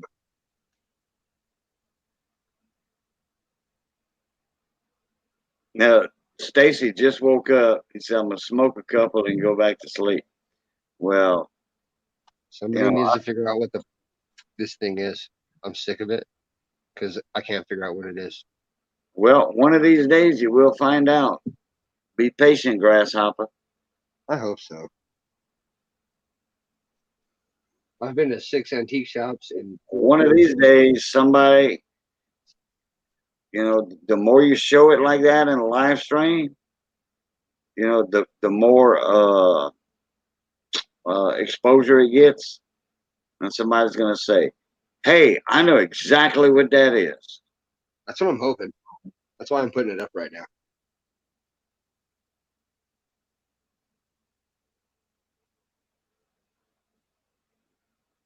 Well, guys, I think I'm gonna do like horse shit and hit the trail. All right, buddy. Past my bedtime. I'm gonna go see if Hoover's still up. See if Melissa's still screaming. I'm gonna join that mofo. Oh, okay. I forgot that somebody said I did who too was until you said this. So I will check y'all later. Join me. I'm gonna check out Placer though. Believe that. Yeah, I got some gold to go pan out from today's prospecting trip anyway, so I'll probably go start on that. All right, guys. Look, I'm glad everybody came in. Uh, I'm glad this test stream went all right. My audio's fine, everything. So, like I said again, everybody, thank y'all for coming in. We'll see y'all live at 5 tomorrow. All right. Catch y'all. Pluton. Later.